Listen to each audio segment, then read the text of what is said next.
Hey, what's up, everyone? This is Joe from comiXalliance, And I'm Chris from comiXalliance. and this is issue number 13 of our podcast. And also, don't forget that you can check us out on Instagram at comiXalliance. That's spelled COMIXALLIANCE. On there, we do post weekly polls, which we're going to be moving that over to YouTube soon, and we might be doing some cross posting with it for a while, but it's going to definitely be something that we're going to move over to this platform for now. On there, we are still going to be posting other random stuff that we do collect throughout the week. So feel free to check us out on there. So with that said, this podcast tonight is going to be a little bit different. We're going to be talking about the top 5 games that each of us have played throughout our lives. These aren't going to necessarily reflect our favorite games, but top 5 games that have held our attention more so, than any other game.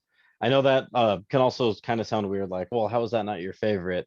But there's games that I've loved that were only like 6 hours long, that obviously couldn't hold my attention, like a couple hundred hours. So we're going to be talking about that kind of thing, whether it just be our an actual favorite or something along the lines of just something we were just straight up addicted to. So going forward, Chris, go ahead and start with your number one.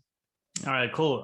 Yeah, for my number one, the game that I picked for you, for those of you that are watching us on YouTube right now, and that's going to be Super Smash Brothers Melee. This game, when this first came out, uh, just blew us away. Like me and my friends were so excited to see this game come out, and we were big fans of the first game from the N64 era. And just seeing these characters and seeing more characters added to the roster just hyped us up so much. And with the new controller on the GameCube, just the way things flowed with the gameplay just was just so much better. The gameplay was very fast paced. I felt like the characters hit harder. They had better abilities. They had better graphics, obviously. And the reason why this game just soaked up so much of our time when we were growing up was because of all the different combinations of characters that you could use to fight together with, and the different game modes that were available. Because they had the main story for each character that you can go through and beat the game. You could collect items. You could set records. You could unlock more characters, and once we unlocked every single character that we could use on the game, that's when we got into the actual multiplayer part of it, which was amazing because you could play up to 4 players, just battling it out with your favorite characters like Link, Zelda, some of the Pokemon characters, Super Mario, Luigi, Star Fox, just to name a few. And we were always challenging ourselves and beating each other up, and just so much crap talking to each other, and just playing this game like right after school for hours, and then when the weekends came, we played for hours, and until we just blacked out and would get up in the morning and do it all again. Just nonstop fun. It was and it was really entertaining to watch too. Not just play.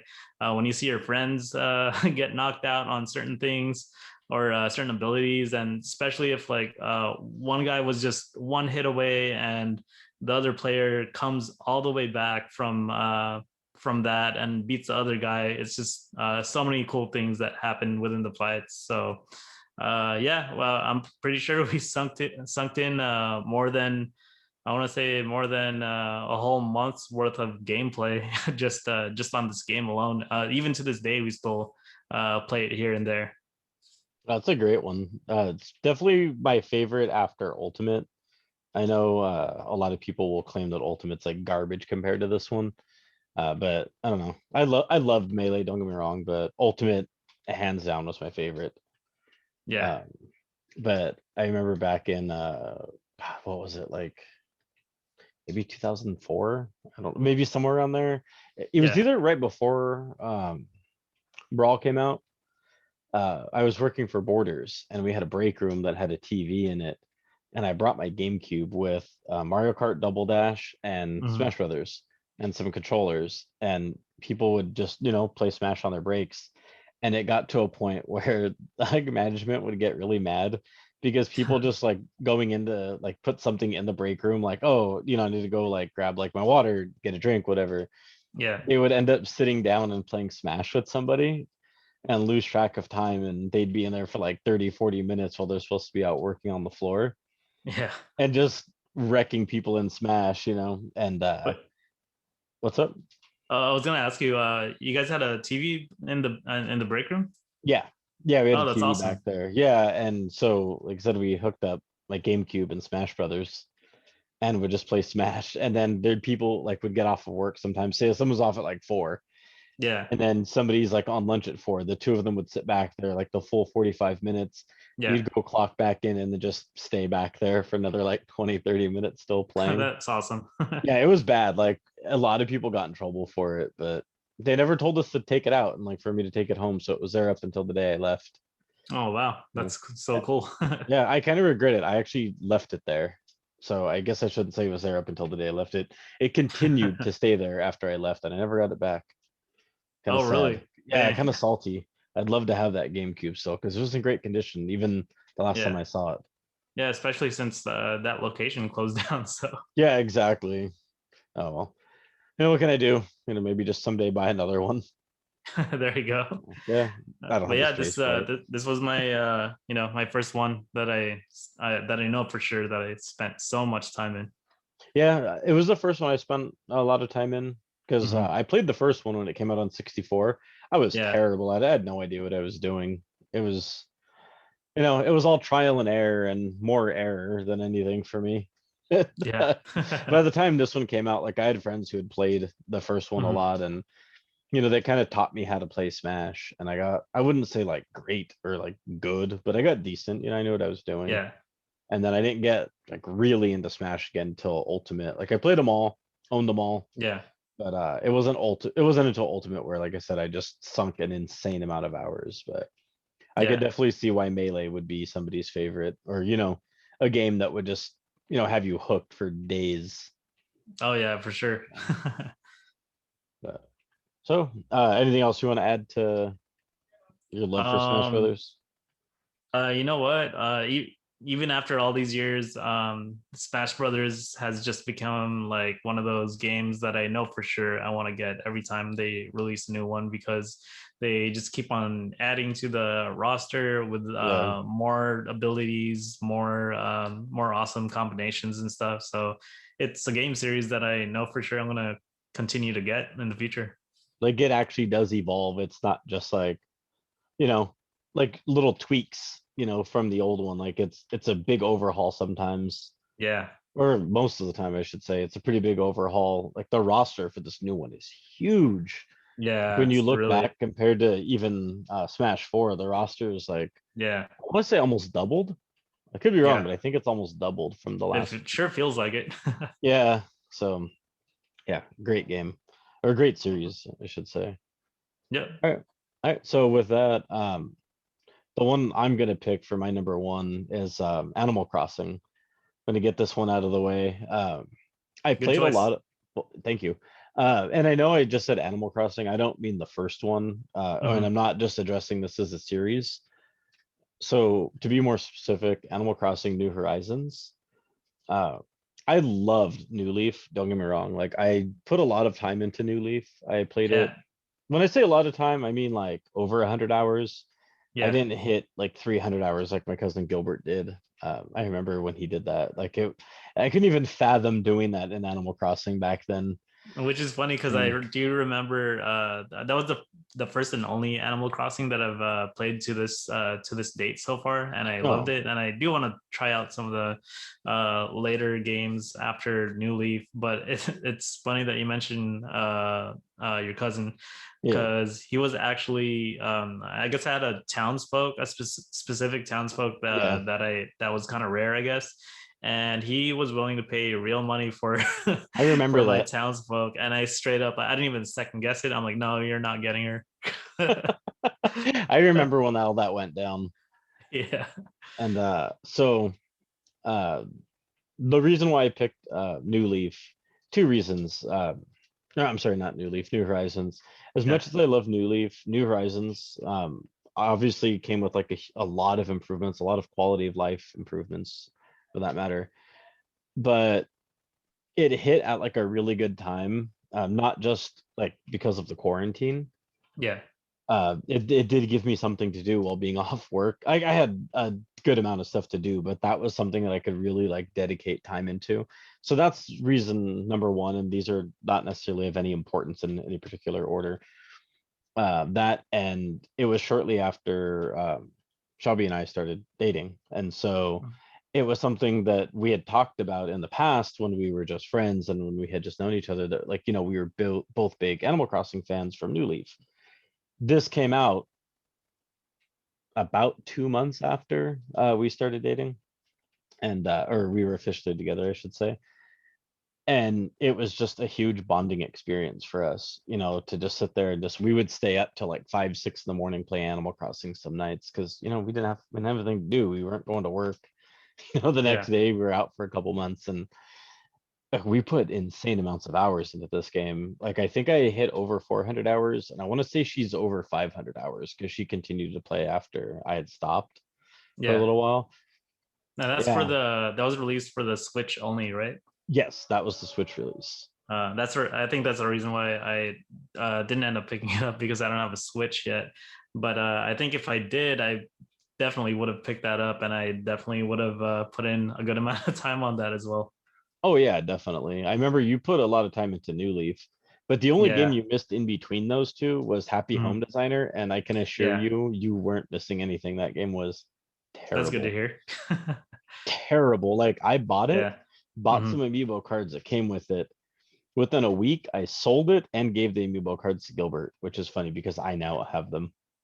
I got them back plus the ones he bought. Nice. Accident.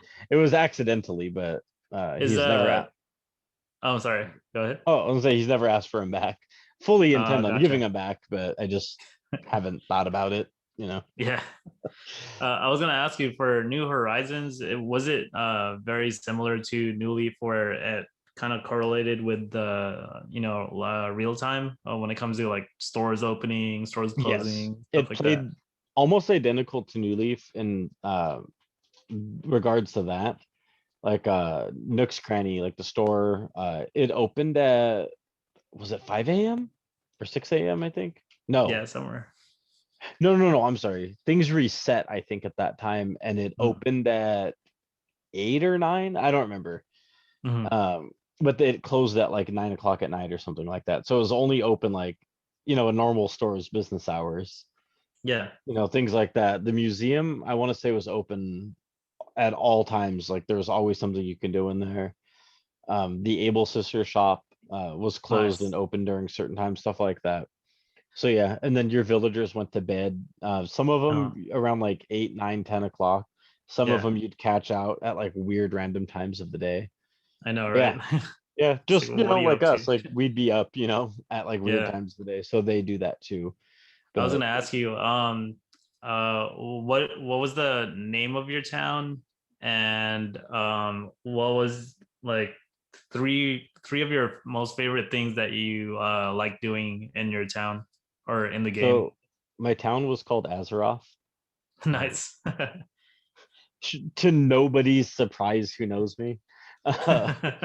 For those of you who don't know, Azeroth is the world that Warcraft is set in. The initial world, I should say, that it's set in, because it has branched into other worlds over time, Yeah. other like worlds, planets, realms, whatever. So it was Azeroth, and one thing. This isn't something I did often. It was something I did one time, and I have zero regrets doing it because it was long, like it was tiring, but in the end, I really enjoyed it. I leveled my entire town.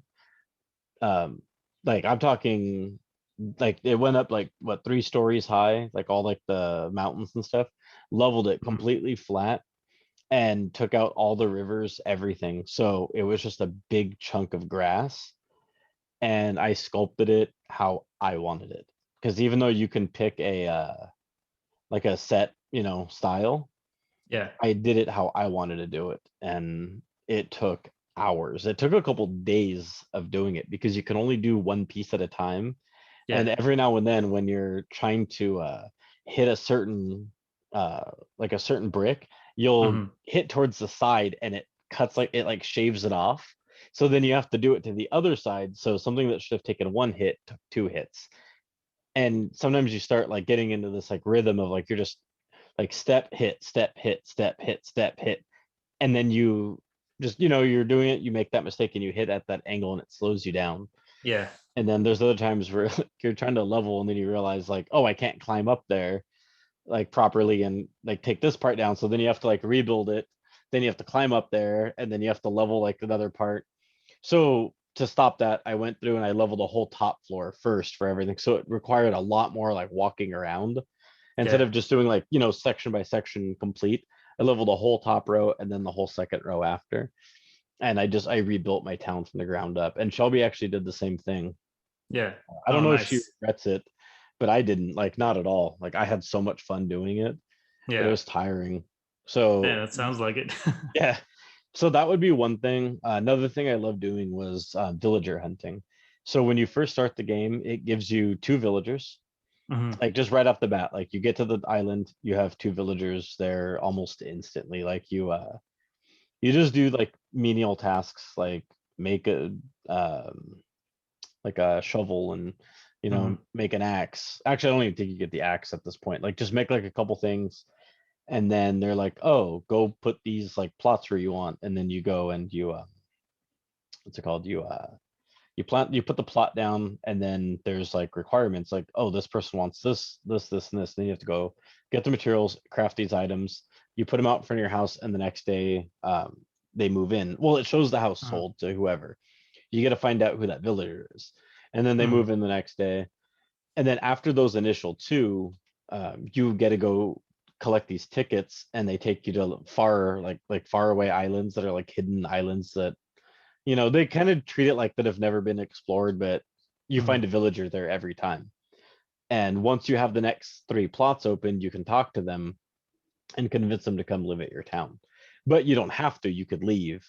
So we'd Hmm. spend hours just collecting Nook Mile tickets and just like collecting the stuff to get Nook Mile tickets, I should say, and like trading, just trying, like doing everything we can to get these things, and Hmm. just spending hours just flying, get there, nope, this villager sucks, you know, fly back, go up, had him another Nook Mile ticket, fly over there. And it's a long process because the Switch, I mean, I love the Switch, but it's kind of slow. It doesn't have like quick online the way like the PlayStation, the Xbox, and PCs do. So it Yeah. takes a while, like, because you have to see the loading, you see the plane flying, and then it loads you in, then you walk up, villager sucks, whatever, you get back in, then it's the Yeah. plane flying back and it's loading, and then you see it like flying over your town from like a top down view, and then you walk out of like the little area. It's a long process. So Yeah. we went through hundreds of Nook Mile tickets just to perfect the villagers we wanted. Yeah. And then we got amiibo cards. Like I said, I had the ones from Gilbert, we got some from another friend of ours, Yeah. and we were able to like hand pick, I think, three villagers each out of the cards we had, because one of Oh, our nice. friends had every single amiibo card, like literally Oh, wow. every single one that's ever existed. She had them all. Yeah. So we each got three of them from her, and then we scanned them in. So that was the second most fun thing I did, was just over the course of the first couple months, just all that villager hunting, because I wasn't Hmm. rushing to get my villagers. I wanted Yeah. it perfect. I wanted the villagers I wanted. Right. Right. But what took long was sometimes you have to wait for some like certain ones to leave. Yeah. So one of my first initial two, I couldn't stand him. If he's Gotta watching, kick I him out hate of the you, town. Antonio. You Yeah. can't kick him out. Oh, dang. So you literally, and like you can't bully him to leave like you could in New New Leaf. Leaf. Yeah, I remember Yeah, that. like I would just like walk into, his name is Antonio, he's an anteater. I would Yeah. like walk into him and push him, and he'd start like stomping around with his like arms up like this, like Yeah. all angry. And I was just like, shut up, like go away. And then like I'd box him in places and just try, like just literally bully this thing because I Yeah. hated him so much. I just Yeah. wanted him gone. And he eventually just said he was gonna leave, and I was like, thank God, like just get out of my life. That's And so then I was funny. able to bring in one of my favorite villagers, who I think at that time it was either Lucky or Cherry. Yeah, They're both dogs. Lucky looks like a mummy. yeah, People constantly say he's a mummy, but I think the idea is he looks like he's wrapped in bandages, yeah. like he was in an accident, and he's lucky that he's alive. Right, right. But people say he looks like a mummy because of it. I don't know if it's supposed to be like a double meaning. And Yeah. then Cherry, she's a red dog with like makeup around one eye, and she has like a black shirt with spider webs on it. Looks really cool. Oh, okay, that's And those are cool. like the two that I was after. And then my third favorite thing, I'll keep this one short. It was the turnip selling, where you just, you and I don't mean just buying turnips and then waiting a couple days to sell them to Yeah. I can't remember her name. It's not it's Is not it June. Bell? Not No. Bell. No, Isabel's the dog. Yeah. Daisy May. Oh, Daisy okay. May? Yeah. Daisy May. Oh, you buy them from Daisy May, right? Hmm. Yeah, and then you sell them to the Nook brothers, like Timmy and Tommy. Yeah. But sometimes you'll buy turnips for like 90 bells, and then they're only offering 50. So you'd have to go online, or hit up all, like literally just like texting all your friends, like, hey, what's Yeah. your turnip prices? And find someone with like 400 or 800, or that was like super rare to get. I think anything over Yeah. like six. And Oh, wow. just like load up all your turnips, like dump everything into your bags and just go over there and sell. And like that was always fun to do. And then when you get the high turnip price, you go on like Hmm. Reddit or like the Facebook groups, and Yeah. you post like your turnip price. And a lot of people would set like these weird, like they seem like arbitrary rules, like what's your favorite like fruit? Not like just fruit and game, like name your favorite fruit, your town name, and your villager name. Hmm. And the reason they do that is, at least the reason I did it, it's because if they just see your price and then they just comment like, oh, me, like I want to be in, like invite me, they didn't bother to read the other rules you said, meaning like don't talk to my villagers, don't give gifts to my villagers, like don't step on flowers. Little rules. If they can't follow basic rules for asking to go join your town, they're not going to listen to the rules when they go into your town, and they're going to really screw things up. Yeah. So like doing all that, like I had a really good time with that part of it, or that aspect of the game. Nice. So that was my I first one. I Oh, think go ahead. one of the things I definitely miss from just playing Animal Crossing in general is collecting the I think like uh collector stuff, like maybe through the holidays Oh or yeah. those things that just appear once a year or maybe once just during the game. I definitely like doing that and just setting up your Bitch. yes. Just hoarding things that I don't need and I will never use. You Yeah. know, like I'd walk into like the Nook shop and they'd be like, "Oh, we have this like white umbrella," and I'm like, "Cool, now I need the black one, the red one, the blue one, the striped black and Yeah. white one." Yeah. Like I need the polka dotted black and white one. I need, Yeah. you know, it was just one of those things. Like even the stupidest things, and I'm like, I'm running out of Yeah. room. What do I do with this all? Yeah, exactly. But And it was also cool to trade with other players, like yeah. specific items that they had that we didn't, or even just anything.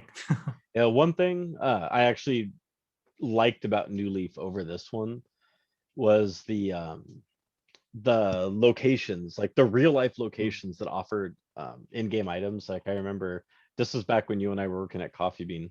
Yeah, I would drive home down Bloomfield because like coming home from where I live, yeah. in according to where Bloomfield or the Coffee Bean was. I would come Hmm. down Bloomfield, and that McDonald's on the corner right there, they gave away, or McDonald's in general was giving away items like one every like week or something. And every week I would just drive into the parking lot, Yeah, connect to their Wi-Fi, get the free item, and then turn around and just continue home. Like I love nice. doing stuff like that. Yeah, it was It very was great. interactive. It kind of reminded me of was it Pokemon, the Yeah, Pokemon game on the phone. It was very yeah, interactive when it comes to like location and stuff. And the other thing that I did like was the community of players for it. Like we even yeah. made a Facebook group, and like a bunch of people wanted to join it just so they could help each other out in their towns and build it. Exactly. Like I really love that aspect of like the series in general, Yeah, especially like with New Leaf and On when it became like an online thing where it yeah, wasn't just, grinding in your own town. It was like being able to interact with everybody. yeah. Okay. Awesome. Well, I won't take up any more time with Animal Crossing. I will talk about this all night. The Yeah. one game, and I know you already know what it is, that I Yeah. can and will talk about all night. I'm saving for last, just so Yeah. there's a reason to cut me off. Just like, dude, it's been 6 hours. Yeah, right. This is gonna Perfect. take a week to upload. All right. I'll go ahead and good choice, by the way. I Thank you. completely agree. That's another game that I didn't play, but played the previous game, and I completely agree that suck up so much of my time. Oh yeah, All we need right, an cool. Animal So Crossing comic. I know. I'm just kidding. So for my next one, it's gonna be this one, Halo 2. So this game, when it first came out, I was gonna mention Halo 1, Oh, but I think I feel like I spent way more time on Halo 2 than any of the other Halo games, because this was the one of the most hyped games when it was coming out. Like you had lines of people getting in line for this game. I got the metal edition for this game, and a bunch of people were there. And as soon as we got it, we got back to my friend's place and popped it in, and all four of us just went straight to multiplayer. We didn't even care to start the campaign yet. And and granted, like after that night, when we played the multiplayer game, I went straight home and went straight to the campaign, because honestly, the campaign and the story from the first one was very, very good for oh a yeah, FPS game. And it just, like, the world building just felt so big. The writing was so big. The characters, the character that you got to play, Master Chief, was just so badass. And it was just so cool for Xbox to have a huge exclusive that was, giving a PlayStation a run for its money at the time. And and when I started playing the game, it took off like right after Halo 1, which was really badass. And this guy is just like a one-man army. And when I started playing the game, they introduced new mechanics to the game, better graphics, a really cool storyline, and a lot more game modes than the first one ever did. They had things like you could play the game on, I believe, Legendary.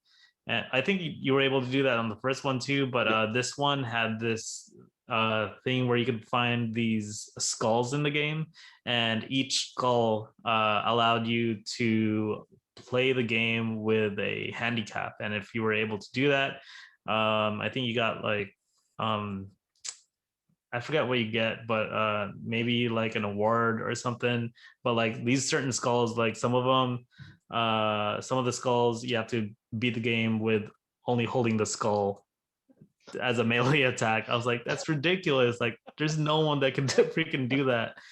And another one was when you picked up the skull, you couldn't see your gun in front of you or a crosshair at all. So you're just basically like playing the game almost blind. You can see everything in front of you, but it was very hard to see where you're aiming at, or where your gun's even at, or what you're holding.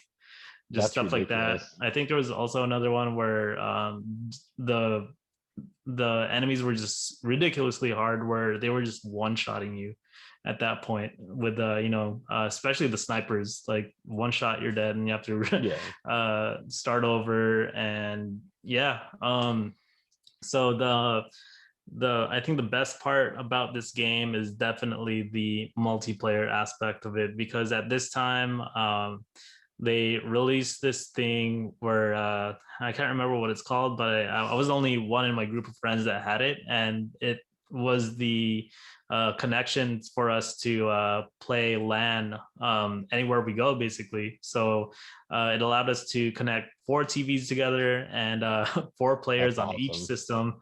And we were able to do that without having to go to a PC cafe and play together. We just, whoever had TVs, we'd bring them all together and go to someone's house and spend the whole day or even a couple days and just play that nonstop. And that was so much fun. I think we did that around I think my last year in high school and right after high school, just every single day or every single weekend. We just throw it up at like my place where my aunt's garage. We just set it up all there. Everyone with their CRTs and bringing pizza, soda, and everything. It was a blast. That's Just doing awesome. all that. Yeah. And there was a thing where my friends and I, it like slowly started developing, and every single player knew about it. Like whether you were in high school or if you met new people that did it, and that thing was screen watching.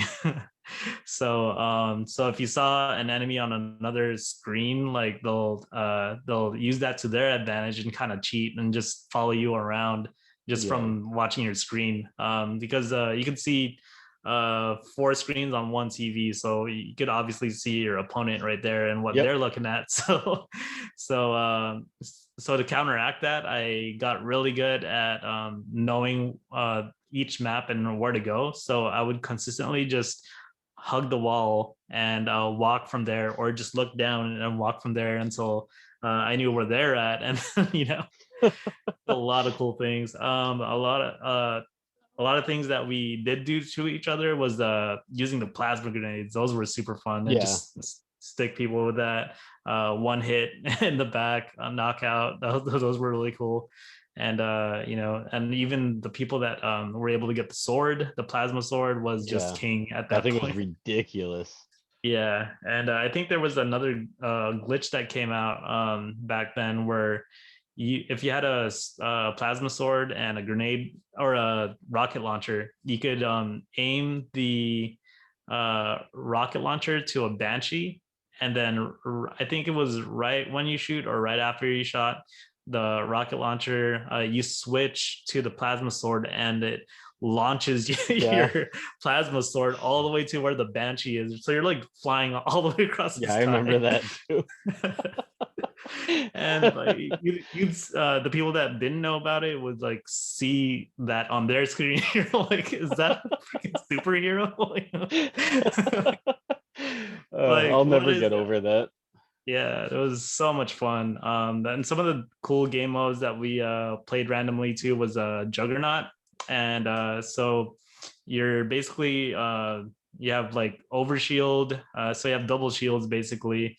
And the rule that we made was that Juggernaut could only kill other players by meleeing them, and the other group of people playing to try to kill this Juggernaut could only melee them as well. So there was one point where it looked like a gang was just like annihilating this Juggernaut like in a corner. That's awesome. Yeah. So, well, two things to bring Mhm. into this Halo discussion. One, I didn't, or wasn't like a huge Xbox fan for many years, Yeah. but that was one game, specifically Halo 2, where my friends Rick and Ryan and I we'd Mhm. always try to find a fourth person. It was always really hard to find a fourth. But we Oh would go over man. at Ryan's house because at the time he was the only one with one of those like really big screens, like Oh sweet. keep in mind, this is like pre-flat screen, TVs. Yeah. Well, I'm sorry, these were flat screens, but they were Yeah. not like the LCD flat screens. They're the ones No, that these were had that like, like that textured screen that you could like, yeah. you know what I'm talking about? Yeah, yeah. And it One had of my like the friends big had one of those. like the big speaker box on the bottom of Yep. it. Yeah, Yeah, man. he was the only one who had one of those, and so Hmm. each one was like giving you like a 13 to 15-inch screen when it split into four. Yeah.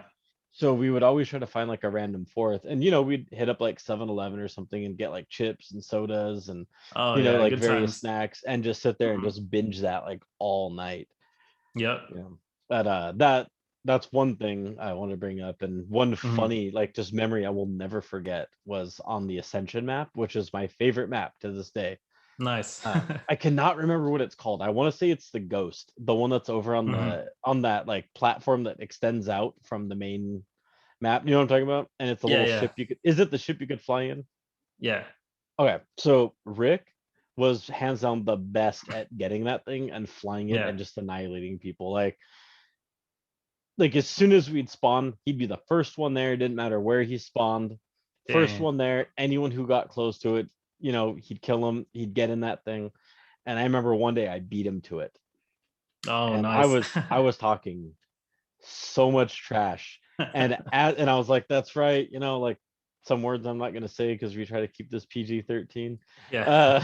Uh, so I'm like just talking so much trash, and like I Yeah. jump in it and like start to fly away, and this dude throws a sticky grenade and it Oh. makes contact. So I didn't even get high enough in the air to turn around and shoot somebody. Yeah, And yeah. that grenade, it was a sticky grenade, right? That's what they were. Yeah. Yeah, it had Plasma already, grenade. there you go, plasma grenade. It had Yeah. already got me and blew me up. And I was like, Wow. for real? Like That's all great. these like just hours put into this game. Like I finally beat you to Yeah. this ship and you kill me before I can even do anything. And I don't recall ever being able to get in the ghost again, like never beating him to it. Oh man. Yeah, he There was was just exceptionally good at the game, I guess. Yeah, there was so many cool things that they added to that. I think that was the first Halo game where you were able to hijack a vehicle. Yeah, So if someone was flying it or riding the Ghost, you just have to be like really near them and be very careful and not get run over. And yeah, just press hold down X, and then you could like kick them out of there. I thought that was that's really awesome. cool. I think I did that once with when I did that glitch with the rocket launcher and plasma sword. So I was Yeah. flying all the way towards the Banshee until I was able to hop on board and hijack them. Oh, that's what it's Banshee, not the ghost. Yeah, The Banshee's the flying yeah, one. the Banshee's a flying one. Yeah. Yeah, it was a Banshee that I jumped in and he threw the plasma grenade and blew me up. Oh, nice. Yeah. Anyway, so with that, your favorite weapon in the game? Oh man, favorite I have weapon I in the have two game. more questions after, but your favorite weapon. Um, I think my favorite weapon has to be the the plasma pistol. That Okay. one was like the strongest in my sense, because you could and the reason why I say it's the strongest is because you could hold the charge fully, shoot someone with a plasma sword, and if you get the timing right and the plasma sword guy launches at you, you could hit him and kill him before That's before the awesome. guy with the plasma sword gets you. And I thought that was really cool. And you could just pair that because it introduced dual wielding for the Yeah. weapons, which was really cool. So if you could have that plasma pistol paired up with another pistol, like a Terran pistol or a SMG or anything else, you can basically one shot knock down their shield and just do one shot of the pistol or a few bullets from the SMG. So I thought that weapon was very diverse. But honestly, just for fun and just creativity, I think the Needler had to be my favorite. The Needler was great. Yeah. Because if you it was dual wield, so if you had two Needlers, it would if you shot all the entire clip, it would cause a big explosion to Yeah, the character and damaging any other opponents nearby. that's awesome. Yeah, I love Yeah. the Needler and the oh, what was the other one? The plasma rifle. No, why am I drawing a blank on what it was called? Was it a sniper or a SMG style or shotgun? Oh my god, I was just thinking about it. What was it? Maybe it was the Needler. Yeah, no, Mhm. it was. That's the one that had like the little quill looking thing sticking out of it, right? Yeah, that's the Needler. Yeah, okay, never mind. It was the Needler. Oh, Yeah, no, nice. okay, yeah, that was by far my favorite weapon. Yeah, I it was wasn't so good much with fun it, using but it that. was it was just ridiculous.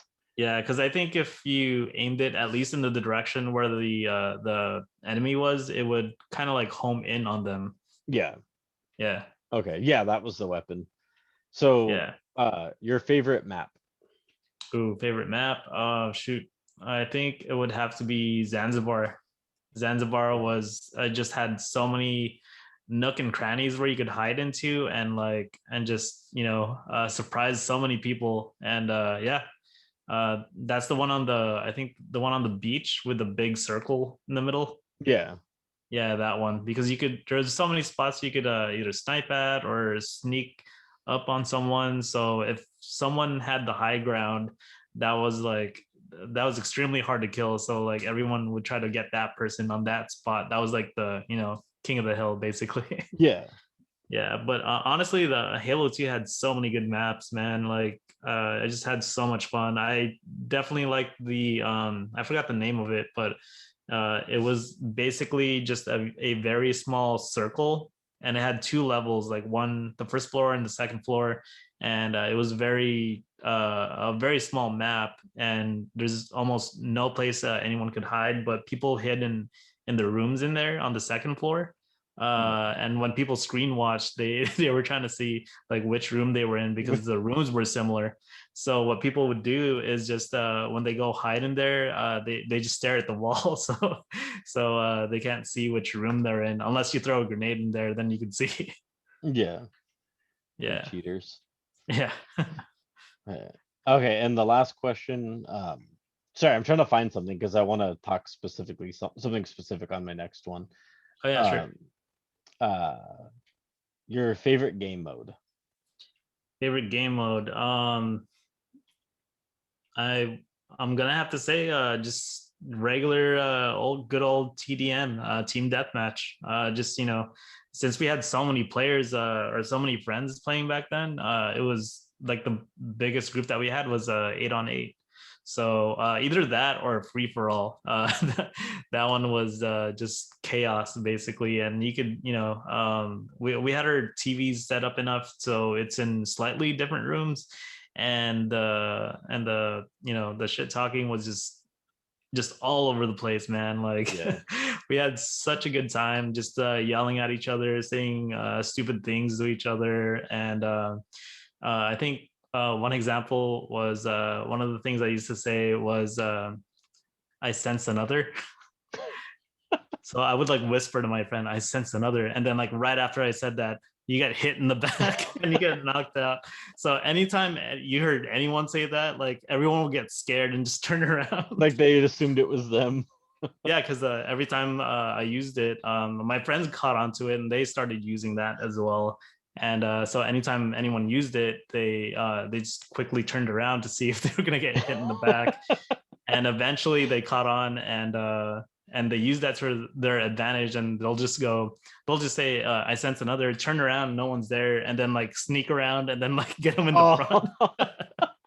So what turned as like just a simple little joke actually became like a tactic for everybody. Yeah, yeah, That's awesome. I thought that was really funny. And then I think they eventually changed it up where they kept on saying I sense your mother.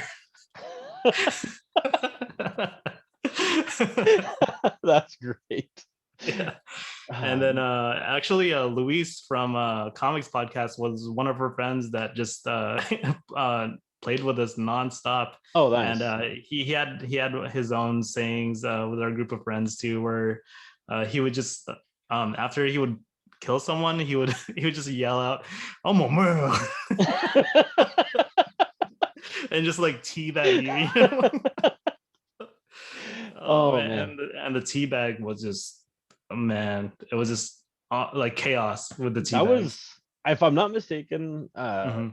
no, you know what? Counter Strike, I think was Counter Strike was the that one was that the started it. started the teabag, but I think Yeah, Halo was like where it just became like a worldwide thing. Because yeah. well, Like you don't see it in any other game as much. I feel like besides Halo. Halo like was the main one where that was, yeah, yeah, because like like teabagging. when I played Oh, Call good. of Duty, like Black Ops or even Modern Warfare 2, I rarely saw anyone teabagging, and I felt like I was the only one still doing it. Yeah. Like if I saw another Modern Warfare player playing that, I'm like, it's a Halo player right there. Yeah. Yeah. Well, those were too fast paced, I think, to teabag. Whereas like Halo was fast paced, but Yeah. it gave you some breathing room, because the Yeah. maps were definitely bigger in Hmm. size than players on the map. Whereas Call of Duty, the maps tend to be, with the exception of Call of Duty Ghosts, Yeah. the maps tend to be proportionate to the 12 people on the map. Yeah. You And know, so it, plus the players had like shields. So that too, yeah. You can yeah. stand to be out there for a second where Yeah. you try to teabag in Call of Yeah. Duty, you just get clapped and that's Just it. get Like clapped. you're done. Yeah. Yeah. I You're, think one of you're the waiting on that respawn. I think one of the coolest or funny things that people used to do was, especially for online play, was they'd kill someone and then like they'll start doing the teabag, and then you'll see another player, like another enemy player, see what they're doing, and they'll just run up to right next to you, and he'll start teabagging the same player that you just killed, and you wouldn't even bother to try Yeah. to kill the guy. Like It's you just just like a both. teabag party. Yeah. One of my favorite things, this actually happened recently. We were playing Overwatch and Shelby was like teabagging some guy like over and over. Keep in Yeah. mind, we're playing in the same room, okay? Hmm. So I could see everything going on. She's teabagging this guy after she kills him. Yeah. Not even like 2 minutes later, that guy kills her and teabags her, and she gets mad. She's like, I can't believe he teabagged you. Like, you just spent the last like 30 seconds teabagging this guy over and over. Like, you weren't even contributing to the game. You were just teabagging Yeah. this guy. Like, are you gonna get mad that he did it to you? Oh, man, I Oh, think one other story that I wanted to share was, I remember I think I just wasn't having a good game on one of the matches, and my friend kept on, just killing everyone else. So like what he caught me doing was that I was, any kill that he would get, I would go up to the dead body and like just teabag the crap out of it. And my friend sees me, he's like, "Are you teabagging my kill?" Like, yeah, gotta make sure they're gone, you know. you gotta really rub it in there. Yeah. Yeah, Oh I thought man, that was really funny. Yeah, I had so many good memories playing that game with of me and my teabagging. friends and stuff. Yeah, that too. Yeah, teabagging is probably one of my favorite things to do. Yeah. Oh yeah. And actually, I'm not even gonna mention this game yet. I'm gonna wait. This is the last game that I'm adding. I don't even want to mention anything about it until I get there because I will ruin it because I will talk about it nonstop Yeah. now and not when it's time to bring it up. But in this specific game that I'm gonna bring up, we teabagged in that game a lot too. Oh, Like nice. like constantly.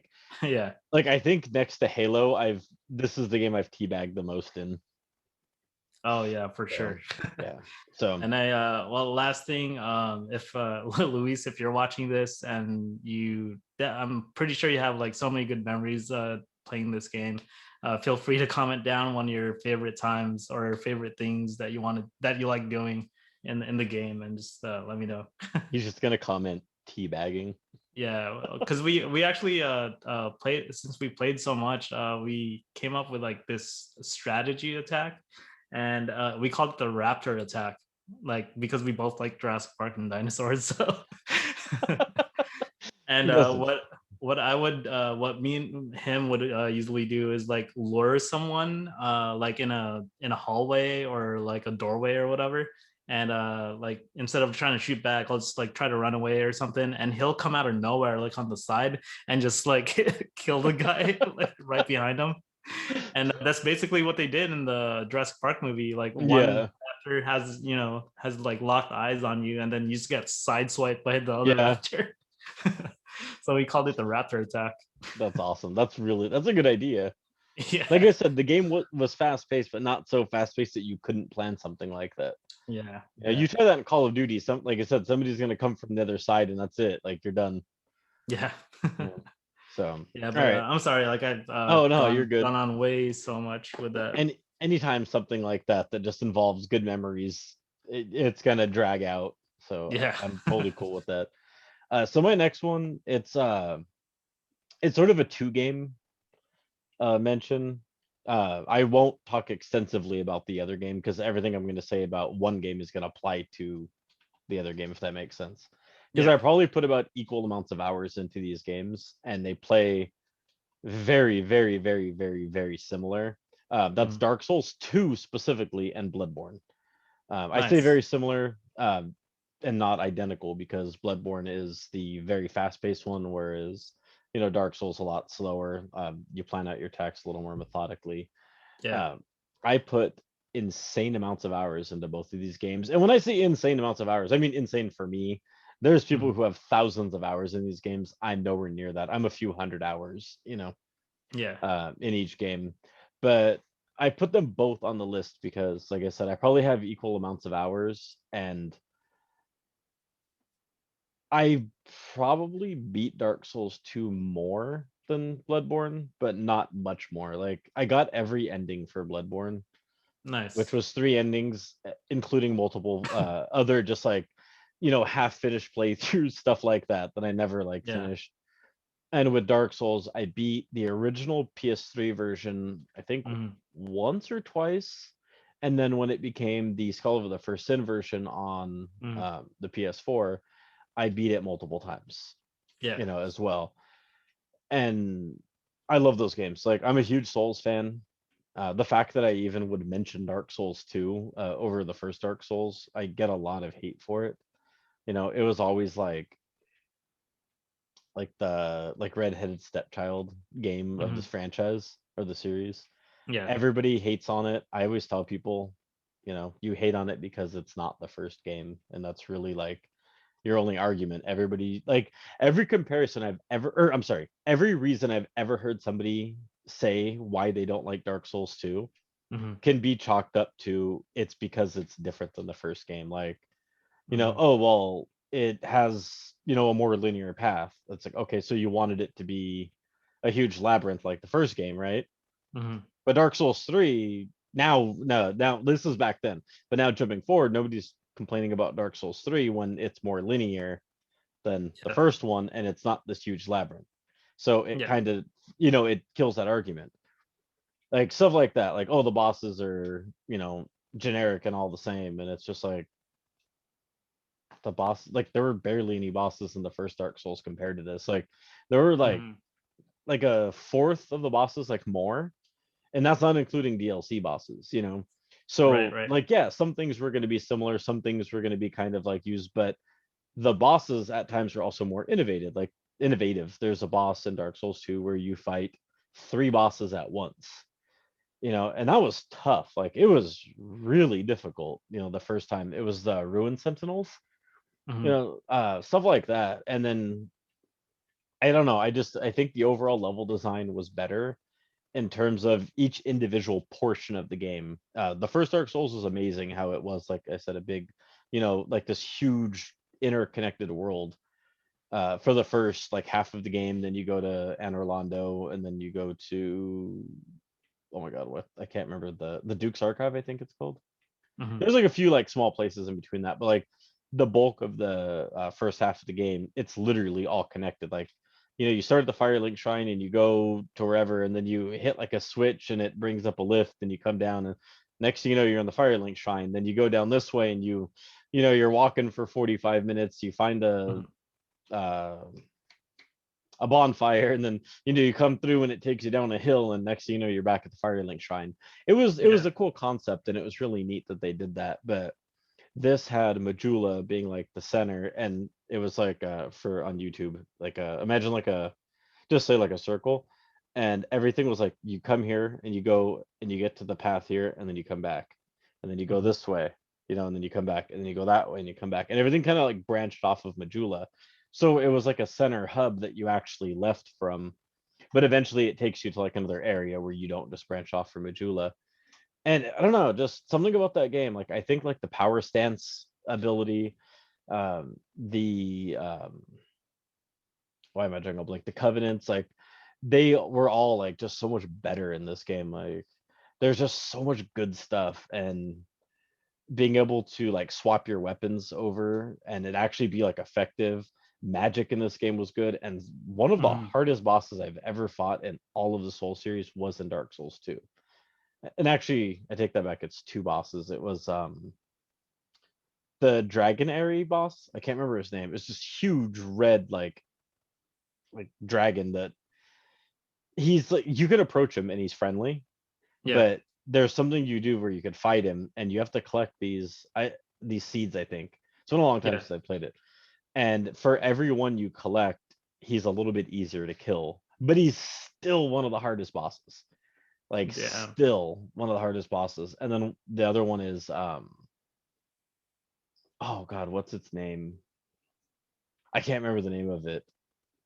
I should have looked this up. For But I was one of the bosses, yeah, it's this ridiculously hard is it? boss. It's not the. I can't even remember like how hard some of the bosses were, but what was it? The Tower Knight? No, that's in Demon Souls. Was Oh, it okay. hold on, let me look this up.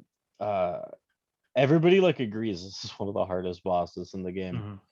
because it was just so ridiculous. Do you remember how the boss looked like? It was like a almost like a wraith kind of looking thing. Ah, And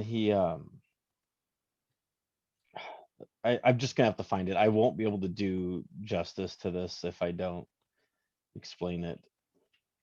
yeah. Just to share my experience with the Oh, Souls I'm games, sorry. you Oh, found I it? found it. Dark All right. Lurker. Oh, Dark okay. Lurker, one of the hardest bosses in the game. Hmm. And I barely even like got to like get to the boss. Like getting to the boss is one of the hardest things, let alone beating the boss. And even Yeah, you know how like when you die, it starts you back at the previous bonfire. yeah.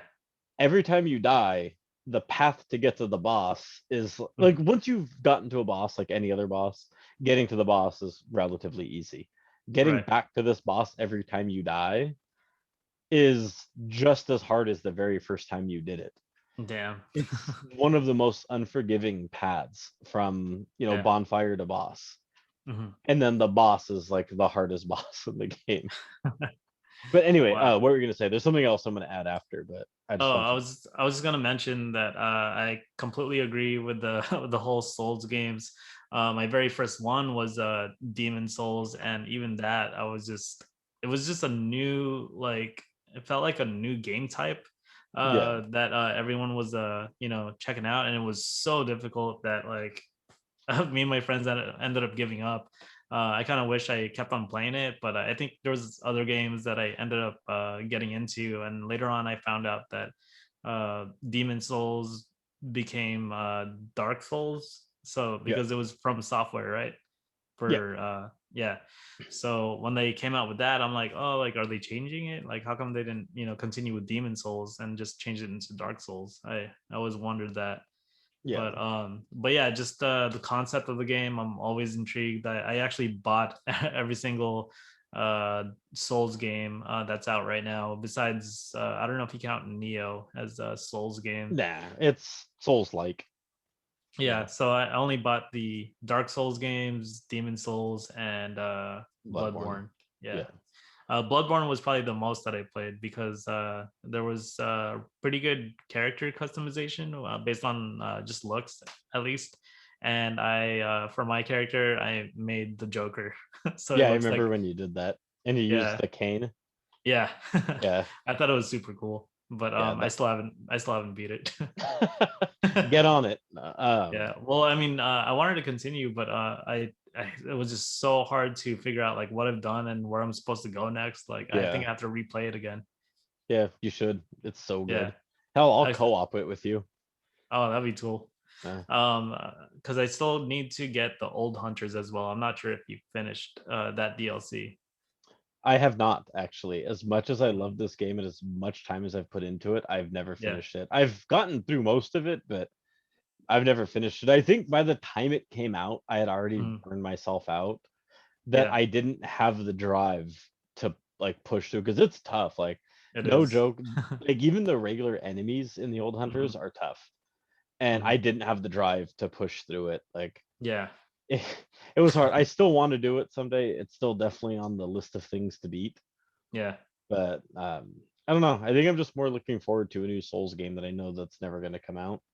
Yeah. You know, sadly, it's never going to happen. But I just need to suck it up and go back and beat the old hunters. I still have my file. Oh, I know why. I part of the reason I never beat it is not only is it already harder than the main game, Mhm. by the time I got to the old hunters, or oh, sorry, by the time hunters came out, I was on new game plus plus plus, I think. Oh, geez. And you have to be at a certain, oh no, I was on new game plus plus. Yeah, so new game plus plus, so two pluses. You have to be at a certain spot in the game to access the whole Old Hunters DLC. And I Mhm. think I was almost done with the game on that run. And even though I could have went back to do it, I finished the game, or I had just finished the game. I think that's what it was. I think I was at like last boss. And instead of just going back and doing it, I beat the game and then I realized, oh my god, I have to power through a bunch of the game to get back to it. Yeah. So I did that, got there, not realizing I'm now doing the DLC on New Game Plus Plus Plus. So I'm doing a hard DLC on a Yeah. harder version of the game. And then I decided to make another character, try to power through, try to get my build the same, try to do everything, and do it on just new game. Yeah. And I lost motivation at that point. Like it was already hard, but it was way too hard on my playthrough. Mhm. And by now, like there's people who can probably beat it on like new game plus plus plus plus plus, Yeah. and it be nothing to them. But I Mhm. chose to give up when I shouldn't have. But with all that said, the another reason why I love Dark Souls 2 is the amount of DLC that they did for that game is Yeah. insane. It's 3 DLC packs that are all several hours long Yeah. with some amazing bosses included. There's one boss that was in the main game called the Smelter Demon, and they Yeah. redid him in this game. And I think they called him the Red Smelter Demon or the Blue Mhm. Smelter Demon. Blue Smelter Demon, I think. And he's harder. He his attacks are more or less the same in terms of like his motions. Yeah. So his you can kind of like, read his attacks the same as the first one, but Mhm. his resistances and his overall uh like spell type, I guess. I don't know, I'm not able to recall. But like the Mhm. type of magic damage he hits you with. Oh, there you go. It's physical, not magic. I think for the first one, and it's magic and physical or something. So Oh, gotcha. you can't walk into this fight thinking like, oh, I've beat the Smelter Demon before, and you're just gonna get wrecked. And then right Yeah. after is the Fume Knight. The Fume Knight is also of all the DLC outside of the final boss of the third DLC. He was the one who's given me the most trouble. He has like this huge uh, like I don't even know what to call it. Just think like it almost looks like a club, but it's a sword. But that's just Oh, like okay. how ridiculously big it is. And the other Yeah. hand, he has a long sword, and he can hit you from almost anywhere. You're in the small little like cove sort of Mhm. like ice like little thing. I don't know how to explain it, but he can hit you from almost anywhere when he swings with his big like the bigger weapon, and Yeah. but it's slow, so it's kind of easy to dodge. But then he Yeah. comes back with his other weapon that's fast, and then when the big weapon, he slams it into the ground, like he stabs Mhm. it like that in the ground, and it shoots these like this fire towards you that you have to dodge. Oh, And while wow. you're trying to dodge it, you're also trying to heal yourself. And then you're trying to stay out of his range while he hits you when he swings this large weapon that's slow. Yeah. And like there's just so much going on that it gets overwhelming for that fight. Yeah. But That's kind of like why I like those games is because it just keeps you on your toes like yeah, nonstop. And if you miss a beat, that's it. that could be it. Yeah. Yep. And sometimes missing a beat isn't like faltering, like, oh, I should have Mhm. dodged left when I dodged right. Sometimes it's I shouldn't have swung that last time. Like Yeah. there'll be times where a boss is Where you one get hit from where you dying. get Or greedy, right?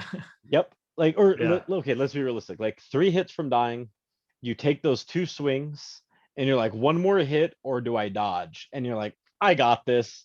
And you go for that third hit, and you know you're about to Yeah. kill him, and he he gets you first, and that's it. Yeah. Like, if you're lucky, you guys connect at the same time, and you technically get the kill. Yeah. Um, but it's not fun, because then you have to run back, hope you don't die, get your souls, all Yeah. that stuff. Yeah, it's frustrating, but I love that game so much. Yeah, It's it kind of reminds me of like some of the older games for the Nintendo system where it's just very difficult. You die just from one hit. And I think the main game that just reminds me of that is Mega Man. yeah, Like just like figuring out like the boss's patterns and like their weaknesses. And sometimes some of the bosses could like hit you only like 2 or 3 times and you're gone. yep, it's unforgiving. Yeah. Right. But I guess before we move to the next one, I had just two questions. Okay. Which one was uh, your most favorite weapon in that game, and which boss was the most fun to to fight against and beat? So straight up, this is gonna sound really just sad and boring. For my favorite weapon, it was always just Nunchucks. no, yes, a bow staff. No, it was always just a sword, like just nothing fancy. Like I think I used like the Felchion for a while. Regular great sword. The Felchion, I think that's what it's called. Like no, it was just like a Mm, one-handed sword and a shield.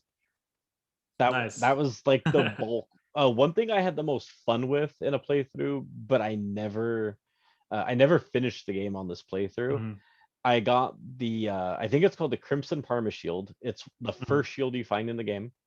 I threw it on my back and I walked around with a dagger, and Oh, I that's would cool. I would two-hand the dagger because the dagger had the most backstab damage out of any weapon in the game. So Oh, it okay. it's the starting dagger. You get it Yeah. like right at the beginning of the game, Mhm. and it looks pathetic. Like you hit like the first couple enemies with it like 4 times Yeah. and they die, but eventually you just backstab everything to death with no problem. And I think I started the build a little into to miracles with it so I can just heal Mhm. myself, Yeah. but I didn't do anything that I can attack. So my goal was to get to the end of the game with just that little dagger. Oh, nice. Yeah. So my favorite weapon in terms of like something ridiculous that I did, I would say just like starting dagger, because anything else, like I said, just whatever sword I just happened to grab and like the feel of at that time, I Mhm. just stuck with it. Like I would swap weapons all the time at the beginning of every playthrough that I did. I would Oh, just okay. like I would Nice. start with like I think it was called the Felchian. I used that, but one of the final attacks like it swipes up, and I didn't like that. And then I Mhm. used like a rapier at one point, and then Yeah. I think it was like a fire, like a sword that was on fire. I think it was in Dark Souls too. Used Oh, that that's for a cool. while. Yeah, like I just swapped, but eventually like I went through the majority of the game with just like Mhm. steel sword or whatever it was called, just like Nice. maxed out with like lightning damage on it. Like that was it. Like Sweet. it was something so stupid and boring. Like Yeah. you'd expect me to be like, "Oh, the Moonlight Great Sword," like something like memorable that everybody knows. Like Yeah, max that thing out and just one shot people. Like no, it was just yeah. boring sword that like if there was 6 in my inventory, you couldn't tell which one I Yeah. was using. Yeah, and then my favorite boss in Dark Souls 2. Oh man, so I mentioned quite a few that were tough. I had a lot of fun with those, but my favorite boss. This is gonna be really tough. I was just thinking of one a second ago. It was Mhm. oh my god, why am I drawing a blank? I hate when I do this. Every time I'm on the spot. There was I said the Ruined Sentinels. That one was fun, but I wouldn't call them my favorite. The Ancient Dragon. That was that really tough one. The dragon. It wasn't that one. Mhm. I don't know. Like maybe the Fume Knight, just Yeah. because like that was one of the most rage-inducing fights in that. Yeah. But it was such a good feeling when like you just like one more hit, and like Right, that's right. it, and then you die. Like it just like that fight gets your hopes up so much. Like I don't even know how to explain how much hope that like fight gives you, because Yeah, I don't know. I hope somebody listens to this podcast and is just like, you suck, dude. Like I beat him on my first try. I know, But right? that's the beauty of Dark Souls is there's people who are like, oh man, I've been like dying to this boss like, all night, and you're like, I one shot that guy, like he was so easy. Because Yeah, sometimes your build changes that, yeah. sometimes your build can make all the difference. But how about this? I can already think of my favorite boss fight from Bloodborne. So since I was putting the two together, I'll just merge this together, and my answer will be a boss from Bloodborne. And as generic as this is going to sound, it's probably the Mhm. opening boss, the cleric beast. Um, Oh, because okay. I have I had already played two Dark Souls at this point and Demon Souls, Yeah, and going into this fight, it was the first time that you could barely see what's going on yeah. in such a fast-paced moment, because you're fighting this boss and you're oh, I just knocked my table. You're like standing there and you're like maybe to this thing's knee. Yeah, Like, like imagine like his knee stops like right at your head, and this guy is just towering over you, yeah, and you don't even know what to do. You're just like, I new to this game, like, the boss isn't that far from the intro, like I'm still learning the ins and outs of this game. yeah. And the music that goes along with the fight is Dude, perfection. yeah, The cleric It's called the Cleric Beast theme. the soundtrack for that game is amazing. Yeah, and that's my favorite song out of the whole game. And so I think him well, so oddly enough, he's the first boss and not the first boss. Mhm. He's optional if you go a correct route, and the Yeah, first boss is Father Gascoigne. But I yeah. just consider him the first boss because if you follow the route that the game makes you think you're supposed to take, you're Mhm. gonna run into him every time. Yeah, You have to specifically look for the route that goes around him. Like yeah. it's at an out of the way thing. So I consider him the first boss. If you don't kill him, I believe navigating around him later on is just irritating for no reason. Yeah. So you may as well kill him. But I'll never forget this, and I have it on video. My first time killing him, I got Yeah. the recording, Oh, and I was sweet. holding it's equivalent to like a firebomb. I can't remember what it was called in this game, or like a Molotov, like same idea. Oh, yeah. I walk in and I press R3 or L3 to target him, Mhm. and I go to throw him because he's weak to fire, or I figured he's Yeah. weak to fire. He has fur, it made sense, and it turned out he Yeah. actually is weak to fire. Mhm. So I go to throw it, and I hadn't locked onto him, and you see my character turn around, and I throw it away from me, and dude comes charging at me, ready to just Yeah. murk me, and I was like, oh crap, and like I panic, get out of the way, and I ended up getting the kill on him like a minute and a half later. Oh, nice. Like, yeah, it only took me like a minute and a half or maybe 2 minute stops to kill him. And I But remember that. I think it took me like at least 7 tries to figure yeah, out like how to kill him. well, it took me about the same, but I'm talking when I finally killed him. Like, Oh, I see. it wasn't that long of a fight by the time Yeah. I actually got the kill on him. Yeah. But yeah, I'd have to say that was my favorite fight because it was the first time, like I said, there's something new to the series in Yeah. such a drastic way. Right. So Cleric Beast, favorite I think boss. for me was the what was the boss after that? The Father Gas Gas coin. something? Is that the one that fights like a hunter? Yes, he's a hunter, and then he turns into the werewolf that jumps in the air and Oh, stomps yeah, you. yeah. That was my favorite for that one That because fight. Oh, go ahead. oh, I was gonna say I just chose that one because since it's fighting like you or like as another player, it was kind of hard to distinguish like what he was gonna do, and then him turning into a werewolf I did not expect. Yeah, there was a trick. There's a music box you can find, Hmm. and when he turns into, I think it's when he turns into the wolf, you get some distance and you take out the music box and you turn it on, and it stops him from attacking you. Oh, wow, that's It's like cool. a stun of sorts. It like slows them down Yeah. because it's Little lullaby. if I'm not mistaken, it's his daughter's music box, and so he like Oh, okay. freaks out at the. It's either his daughter or his wife's music box. He like freaks Yeah. out at the sound of it. But Yeah. oh, one more thing I want to throw out there. Yeah. Another reason why I love this game, uh, they did something that no other Souls game prior to it and no Souls game since has done. The Looking Glass Knight.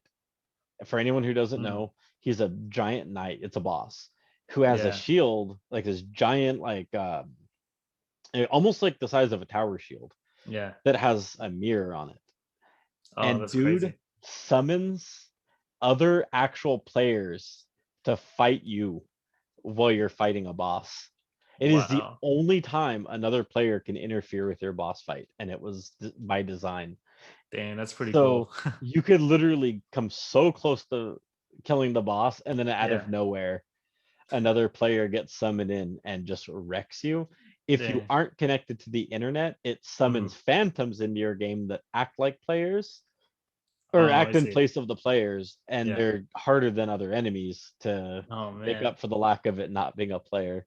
What was the max number of phantoms that summoned or players? I don't know if many more than one can come in. I've only ever seen Oh, one. okay. I'm pretty sure it's just one. Well, one at a Yeah. time. So I Yeah. think if you kill that one, another one can come Yeah. in if you take too long to kill him. Oh man. But it was just I haven't gotten to that part. it's like maybe 2/3 through the game. So if you I might never be almost there then. yeah. Well, this isn't Dark Souls 2. Oh, okay. I thought it was in Bloodborne. Oh no. This is Dark Souls 2. That's one thing I wanted to go back on. This wasn't my Mhm. favorite, but just I wanted to really explain why I love this game. And Yeah. like why, like when people hate on the bosses, it's just like you forgot that this exists, or you didn't get far enough to know that Yeah. like the Looking Glass Knight exists. Yeah. That's Yeah, pretty innovative. yeah, it is like very innovative. Yeah. Okay, so that's enough souls for me. You can go ahead and bring up your number three. Nice. All right, number three. Let's see what we got here. We got this Mass Effect 3, the multiplayer. So when this game Oh, came out, I remember us doing this bet about who could beat the most games or whatever for the year, which in turn it like helped us get into playing our games, which helped us out, help us out a lot. And in turn I think we both eventually got into Mass Effect, and we got so hooked on it we almost didn't care about the the bet. competition anymore. Yeah, Yeah. we were just so hooked into Mass Effect 3 coming out. So Yep. when Mass Effect 3 came out, I played the campaign right away. It was really good. uh, uh, it's 50-50 on people on the ending, but like just the gameplay aspect and the story was very solid. And then after I finished it, I just set it down like I'm done with the game. And then I remember my friend John, he mentioned to me that there was a multiplayer aspect. I'm like, oh, like I think I saw it, but I it doesn't sound right for Mass Effect to have a multiplayer game. Yeah. I felt like it was Exactly. around that time when games were just banking on multiplayer and online games for every game. Every game And was like shoehorning in a multiplayer, and they were yeah, almost always terrible. yeah. And this one was definitely a hit. Like he told me to try it out, and he says it's kind of like Gears of War, like a horde mode where you fight waves of enemies, and on the 10th wave you fight a big boss. Not the one from Metal Gear, but That would have been but even better though. I know, right? Yeah, so you do that, and then after the match, you get these packs depending on like how well and what level that your group played in, because every match that you, and it's a co-op game. There's no PvP for it, um, and you basically get to choose bronze level, silver, or gold. So when you fight gold, it's obviously the hardest level and or the hardest waves. And when you do that, you get better items and you essentially get like booster packs in a sense of like items that you could get, whether it's like a new character, or more items that you could use in game, or new and better weapons. So that part of the game was very addictive. And I think John ended up making a group called the N7 Rangers, and created a forum group for that, and became really big. And so anytime we were short players, we just contact them, hey, like anyone wants to join this game, like this is the lobby. And we always have like a full set of people, just really skilled, and just very co-op oriented. So if someone was doing bad, they'll definitely bring you up and tell you like, hey, like, so you just need to improve on this, this is how you do this. Now we work together as a team, as opposed to just one person like just trying to show off and just carry the team. Yeah. Which in a sense, sometimes that does happen, like when the whole team's down, they're in charge to either bring everyone back up, or if everyone's dead already, then they just handle the rest of the wave until we get revived for the next one. So and it was cool too, because each character played their own type of class, whether you were an assassin or a tank, or just a soldier. um, Having diversity definitely helped. And you could level up your abilities too, where like if you shoot like a grenade launcher ability, if you max it out, it can shoot 5 and like cause splash damage and stuff like that. Mhm. I thought that was really cool.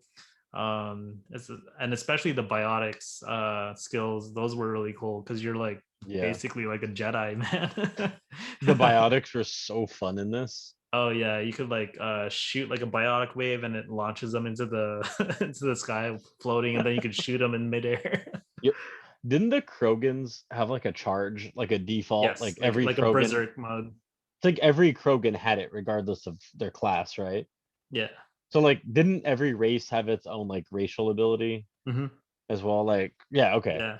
Oh, Because I it's been remember, so I long think since I've played this. I think one of my favorite classes was the Geth, um Geth soldier or something.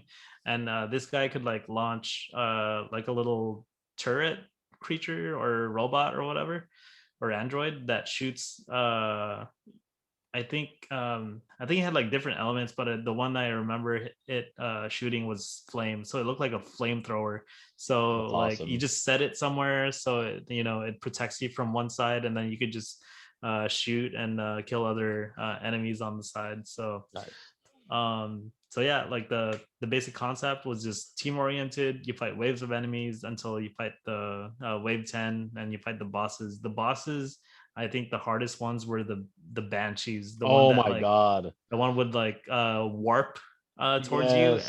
and scream like, yeah, that shit was crazy, dude. Yeah. And you Those would have like like 2 or 3 when like you would coming be at in you. there, you were like, oh God, it's the Banshee wave Yeah. or the Banshee Yeah. boss. Like that Yeah. just like ruined the whole run when it came Yeah. up because you're just like, this is make or break if we finish this on Yeah. like gold today. Yeah. Yeah. I didn't play it as much as you because this was a point where I wait, did I? I don't think I had a stable internet connection because Yeah, I remember you had an issue with that, yeah, which sucked. there was a point where like I did and then I didn't and then I Mhm. did, depending on because I had moved. Yeah. I think it was Mass Effect 3. I had a stable enough connection to play like sometimes, but Yeah. other times I didn't. Like, like it would work for a whole like week and then other times it Yeah. like, you know, it wasn't stable or I would get like Mhm. wouldn't get kicked out or something. Yeah.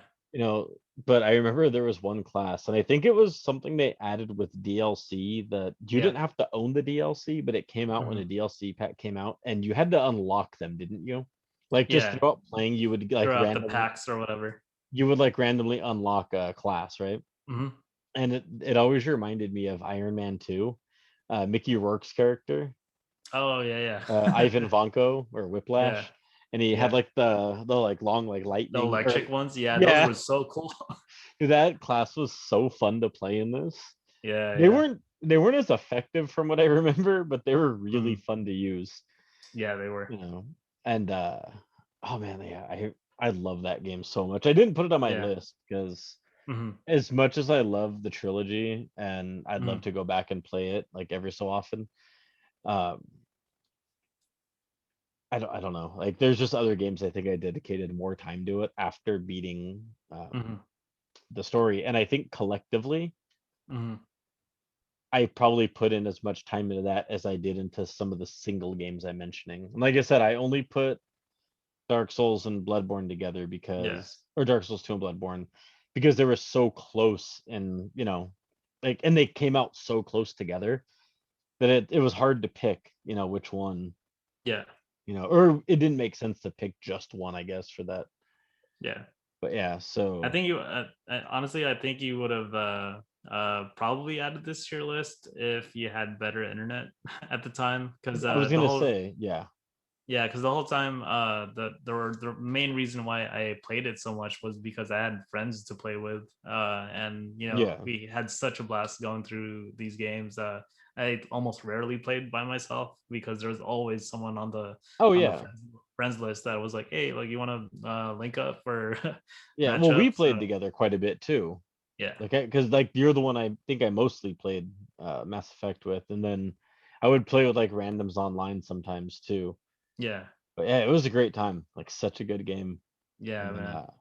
Yeah, I I I did not don't expect that. the remaster that came out. I don't Hmm. think they put the multiplayer in there.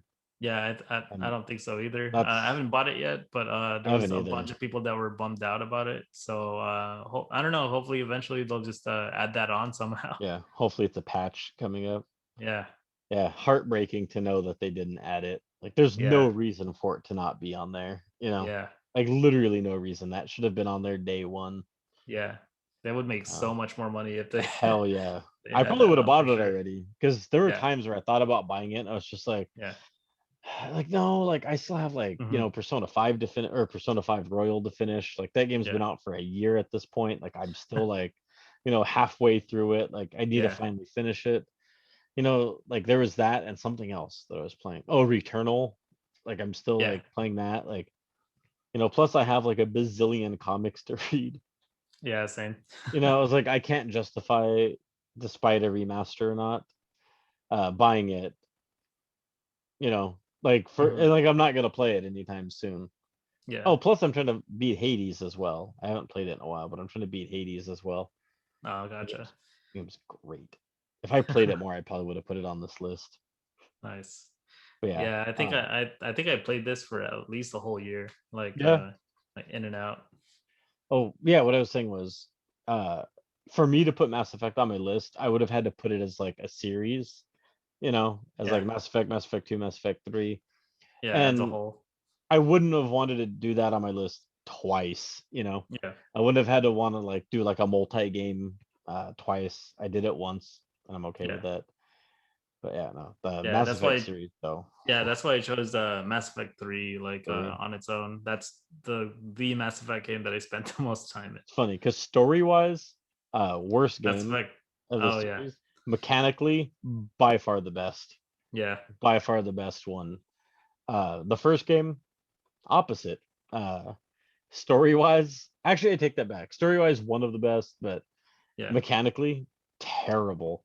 Like that yeah. game is so clunky and bad, but two is Well, my favorite. especially with the combat. Yeah, Yeah, 2 uh, was amazing. two was by far my favorite one. Yeah. So, anything else you want to add Um, about Mass Effect? I think I honestly wanted to support the relaunch of the Legendary Edition when it first came out, but I feel like uh, it's already out. Like I think I'm just gonna wait for a sale or something Yeah, before I pay a full 60 for it. But honestly, if it did have that multiplayer that I loved back then, I would have paid 60, $80 for it. I probably would have jumped on it already. Like no joke, Yeah. Mhm. just for like getting home from work, like want to play something but don't want to dedicate like 3 hours to like a story, Yeah. like to make progress. I just want to play like Mhm. a couple rounds or 2 3 rounds of something within like an hour and go to bed. Yeah. That would have probably been it without second thought. Just boom, like you know Mass Effect Legendary Edition, like or remaster, whatever they called it. Yeah. Like bought it day of, and it'd be my game to play, Yeah. at like at night after work. Yeah. That would No, have they been had to dope. go and screw it up and not put it in there. Yeah, I mean, I'm still glad that they did the remaster, because Yeah. it's something I'm definitely gonna pick up and replay. Oh yeah, it's But definitely yeah, deserving of a remaster. hmm yeah. Uh, But that's my third game. all right. So I've been torn of which one I want to bring up first on this list because I have my list right here and I have 3 games left. But so I'll go. Okay, so I'm gonna go with Age of Empires 2 first. Nice. I mean, I'm not changing on the fly. Like I have like my list of just which Yeah, one of yeah, these 2 did I want to bring up. yeah. I'm gonna go with Age of Empires 2. Growing up, I've always loved RTS games like Command and hmm Conquer, StarCraft, Yeah, the original Warcraft, like all that. yeah. Like I love these games. Like they've always been favorites, and I'll never forget. The first time I ever played an Age of Empires game was actually Age of hmm Empires 2. I guess I missed Age of Empires. I didn't even know why this was called Age of Empires 2 because I'd never hmm heard of the first, Yeah. which is weird considering how much I loved RTS games. hmm And so I remember I'm not promoting doing this, but I downloaded it illegally. Like I had a cracked version that I found somewhere, so I downloaded it, and I Nice. just wanted to experience it. I didn't know what it was. I I was felt just, like it was easier back then with all that stuff anyway. oh, of course, of course. I'm not condoning it. I pay for everything that I want to play now, so Yeah. uh, or I steal it. No, I'm just kidding. Steal physical copies of it. I don't download. Fine finger disc. I don't download illegally. That's wrong. Steal it. No, I'm kidding. So I remember I downloaded it, or downloaded the cracked version of it, and I had no idea what I was getting myself into. I started it up. I did a skirmish match against. I think the max was 8. Was it 8? I should know this. I still play it to this day. Like I was hmm like no joke. Like 2 nights ago, I restored a massive chunk of my PC. Like I Yeah. cleaned things off. I did like a factory reset because I was having issues with it, and I was downloading Age of Empires to play it because I hadn't played it in like maybe like a month. Like I no joke, I played this game like every Yeah. month for at least a couple hours. Oh, that's cool. Like to this day, I still play Age of Empires 2. Not the third one, not the first one, Yeah. which I have now played, not Mythologies, Age Yeah. of Empires 2. So uh I booted up, I set it to like max like computers because I'm not even gonna try to put this cracked game online. Yeah. Like I don't know if it's gonna let me. I'm not gonna risk, I'm not gonna figure this. I'm not gonna run the risk and see what happens. So Yeah. um I set it up and I picked, my country, race, whatever it is. And I set it to like randoms for everybody and picked this huge map. And it's like 7 p.m., right? Yeah. Like 7 at night. And I start playing. And having been playing RTSs for so long, like I picked it up relatively quickly in that single match. That match did not end until 7 a.m. Jeez. I played a single match for 12 hours. Wow. Yeah. I don't think I've ever played any game like matchmaking wise that long. Yeah. That's 12 insane. hours. I think Now, the most I've ever played on a matchmaking game is probably like 2.5 or 3 hours. oh, to this day, I'll be sitting there like, drinking some beers, talking to Shelby, and she's like playing something else, and I'm sitting here at my Yeah. computer playing, and I'll turn around, like talk to her every now and then while like chaos is going on the game. Yeah. I'll turn around, start clicking some stuff, like, oh, they're trying to attack the wall, send some troops out, kill them, fix, like Yeah. rebuild that center of the wall they may have taken out, send a scout out, and then turn around, talk to her, come back, Yeah. game ends finally, and it's like 3.5 hours. I'm just like, I've been playing for 3.5 hours. Like, why didn't you Yeah. tell me that, like, this long has passed? So when I look back, like 12 hours for my first time playing with no interruptions. Well, I mean, I got up, like, go to the bathroom. I think like I went and like made some soup, like some ramen soup, Yeah. Yeah. like in the middle of the game. Because at this point, like we're talking hours in of a game that's like an 8 player or 8 computers, against me. Mhm. Um, they're fighting each other. sometimes it gave me, some breathing room to learn the game and learn what I needed to do. Yeah. And I had like a pretty ridiculous defense around my base because I usually play Mhm. RTSs defensively, Yeah, and same. then build myself a decent offense to where I can send my offense. I shouldn't be telling people my secret in case they play against me. I can send out my offense and more or less leave my base unguarded at this point, or with Yeah. minimal troops. Hmm. But I can't do it if my offense I don't feel is strong enough at this point. But Right. so I've always played that way, and it worked with whatever race it was that I had picked back then. Yeah. It worked really well, and it gave me this like stupid, ridiculously strong defense that like I was able to just go like open a pack of top ramen, throw it on the pot, Yeah. put some water, go sit down, keep an eye on it, go get it, Yeah. just do some minimal stuff, go pee, things like that. Yeah. But That's so exactly what I did for StarCraft. yeah, exactly. But see, Yeah. StarCraft is a little faster that like It is. you Yeah. have to watch out. Like Age of Hmm. Empires can like go really slow at times, but in a good way. Hmm. And so with relatively like no interruptions outside of me wanting to like stop for a minute, like, Yeah. you know, I like it was easy to just put 12 hours into this match. And Yeah. I That's was so insane. Yeah. busy building a defense that nobody was able to kill me. So I just prolonged it and just kept building this offense, like, Nice. like maxed it out to where like I Yeah. didn't have any room to build troops anymore, or Yeah. like I couldn't.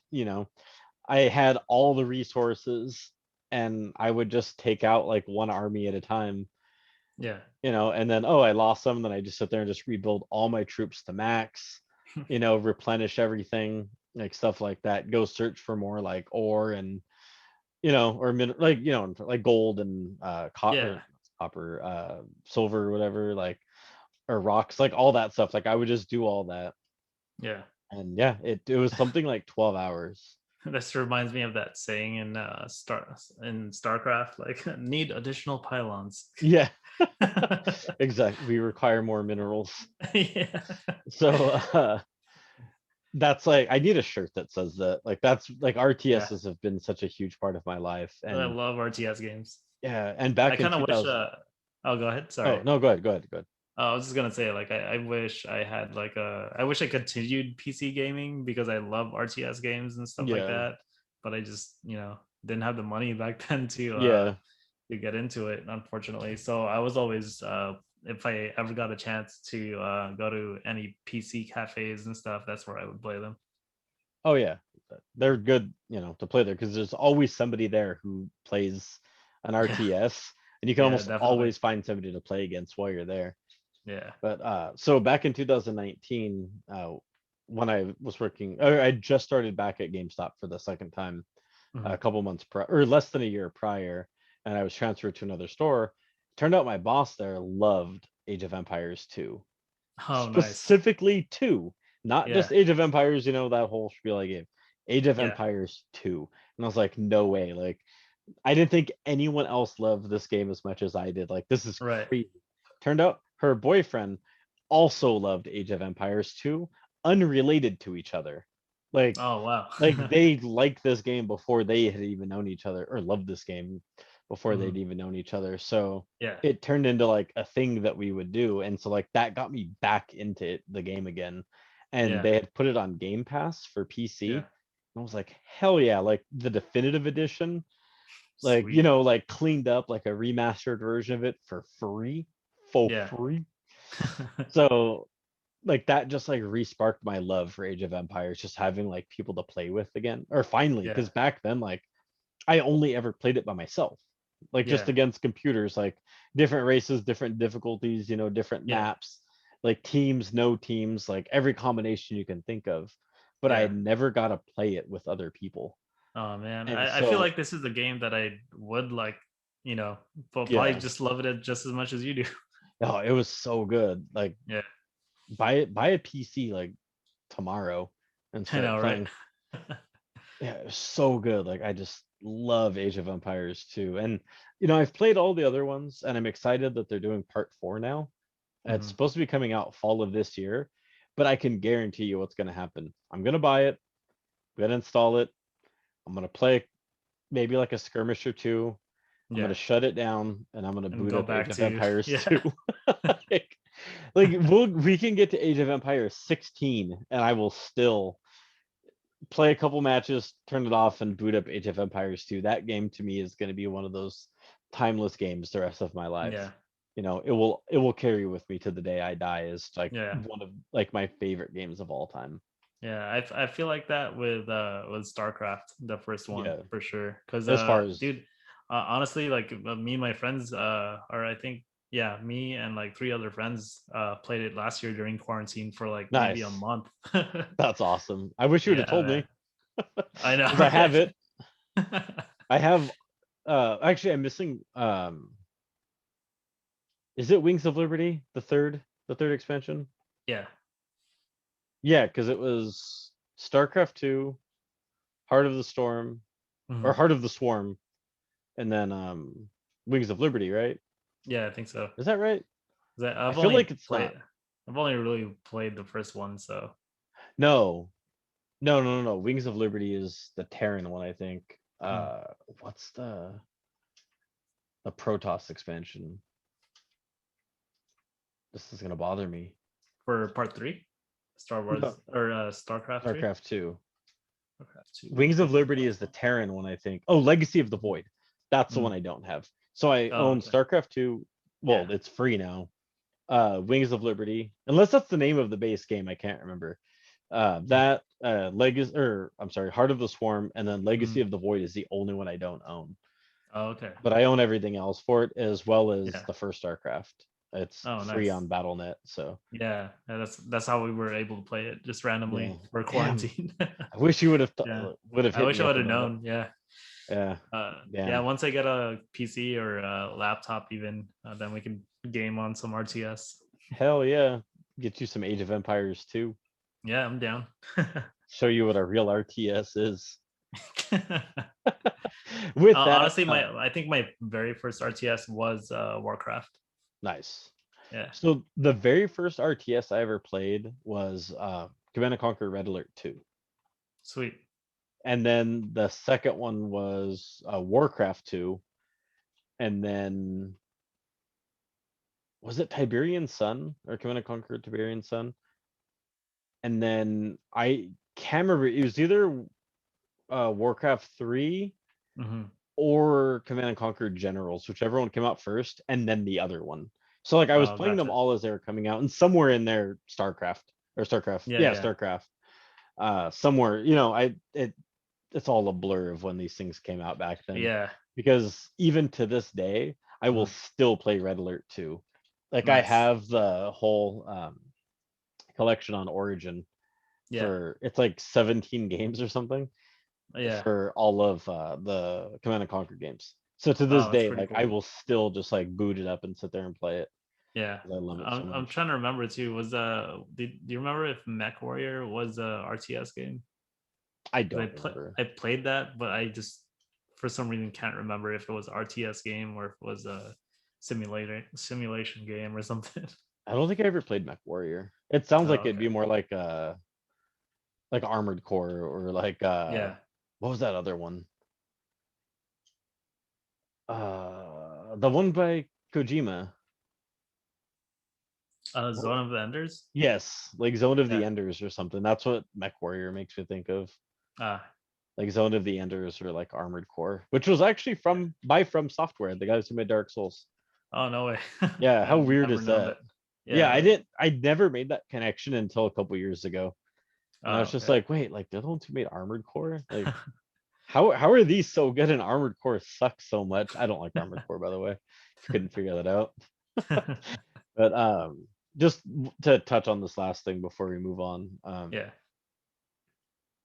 I love Command and Conquer. Like I grew up with Command and Conquer, and that was like my first like love for an RTS. Hmm. But the amount of time I played Age of Empires 2 overshadowed, Takes the uh, cake. like not just overshadowed the amount of time I Yeah. spent in Command and Conquer Red Alert 2, but I'm Mhm. talking Command and Conquer Red Alert, Red Alert 2, Red Alert 2 Yuri's Revenge, Generals, or Tiberian Sun, Generals, and there's one after that that I stopped at. was it Tiberium Wars, I think? Whatever, like all those years, all the time spent playing all of those Command and Conquers, I have played Age of Empires more than all of those combined. Nice. And given how I explained how much I've played Age of Empires, Yeah. I'm sure you can figure out that I've put a lot of time into Command and Conquer, right? For sure. Oh, and Retaliation Command and Mhm. Conquer on the PS1 was amazing. I think that's the one I played. That game gets That's the so only much Command and hate. Conquer I played. That game gets so much hate, but back in the day, my friend Rick and I, the one I Yeah. used to play Halo 2 with, I Oh, would nice. straight up carry my TV over to his house. Yeah. I live like 7 or 8 houses from him.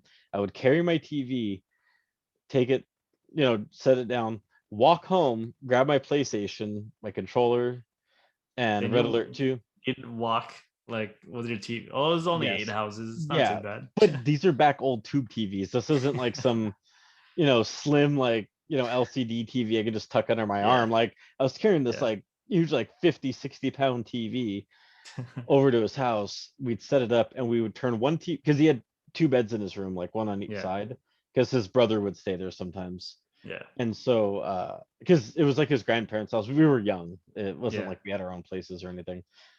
So we would turn one TV one way and one TV the other way, and Yeah. the PlayStation had a link cable, and I believe you only I needed remember one those. copy of Yeah. Command and Conquer because it was a 2 disc game. You Yeah. each put a disc in and can connect to each other and Yeah. play, and we Dude, would that's so play. cool. Yeah, we would play Command and Conquer all day, like just Yeah. morning to night. We would just sit there, just going back and forth, wrecking each other. Yeah. I And kind of so, miss that. The old days, just having your friends come over and uh yeah. talking shit or like playing a game together and stuff. Oh yeah. That's what I miss about the Halo too.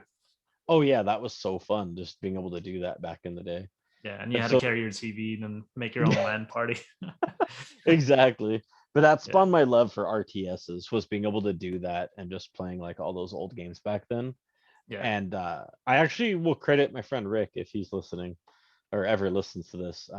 He's the reason I got really into it because like right before that, I think it was one of his friends had given him the very first Command and Conquer, and I think the first Red Alert, Yeah. because Red Alert 2 I think had just come out, so he like gave us old games away.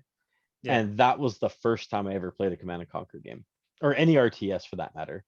Oh, And sweet. then I bought Retaliation because I didn't have a PC. He did. Yeah. So I had no way of playing it. When I saw that there was one that was available, I was like, oh hell yeah, like I want to buy it. I Mhm. look back, like that game is actually pretty terrible. Uh especially in comparison to, the PC counterparts. Yeah. But like I have so many good memories of that game, but again, my love for Age of Empires overshadows that by a huge margin. So yeah. Nice. So if you ever want to jump into some RTSs, let me know. I'm always down to play. Let's Yeah, I just can't. stop right now. This end the podcast. Let's just play some StarCraft. Yeah. Yeah, I can't wait to get my own PC finally. I And call Protoss. I don't play Zerg and I don't play Terran. Protoss. I honestly love playing all three of them, Cool. but I think Protoss was the main one that I Oh yeah, love playing. Protoss is the best. I've always loved Protoss. Anyway, Yeah, same. so go on to your next game. I have a feeling our next games are going to be very similar. Which, if they Maybe. are, do you just want to merge this into one? If it's what Yeah, I we think it can. is. Yeah, we could do that. But maybe this next one will be, but the last one No, no, definitely no. won't I'm be. saying this next one. If it's what I think it is, Oh yeah, yeah. we'll merge it into Into one the thing. Yeah, sure. into one. Yeah, All right, cool. So my fourth one is Modern Warfare 2. I was And right. yeah, sweet. Yes. Yeah, man. This game, I think when the first Modern Warfare came out, it was definitely talked about, and a lot of people were playing it. And this was around the time I just picked up a job at a GameStop as a second job. I think you were still working with me at Coffee Bean when Coffee I Bean. picked Yeah. up that job, Hmm. and I remember one of our coworkers, Ritra. She Yeah. would always complain about like her boyfriend Oh playing yeah. Modern Warfare and like getting ignored, and I would hear the same story from like other females like at school or something. I'm like, what the hell? Like that's retarded. Like they have a girlfriend. Like how come they're not, you know, giving you attention or something over a game?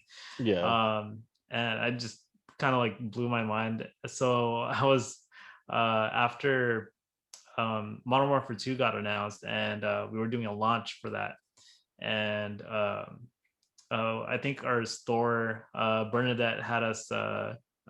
She wanted us to like dress up for it, so we dressed up for it and wore army clothes and everything for the Yeah. midnight launch. Was what I think, not the last midnight launch, but it was one of the last few that were like really big. And and everyone was asking me like, "Oh, are you gonna play it? You gonna play it?" I'm like, "Oh, I don't know. Like, I didn't even have any plans on buying it." But the whole reason why I bought it was to see like how addicting it was. Like, I'm like, dude, some of the girls are like breaking up for these guys over this game. I'm like, Yeah. and then these guys don't even care. Like, sure, like get the fuck away. So I went ahead and bought the game, and started playing the campaign, and they're like, no, like you gotta play multiplayer. I'm like, all right, cool, I'll check it out. I think the first few matches I sucked so bad. Like I think I was so used to playing Halo, Halo. just like, you know, unloading a whole clip on on one guy and then not having enough for like the next enemy. Yeah. And when I figured that out, I started getting better, and I'm like, oh wait, like this plays more like Counter Strike. Yeah. So Oh yeah.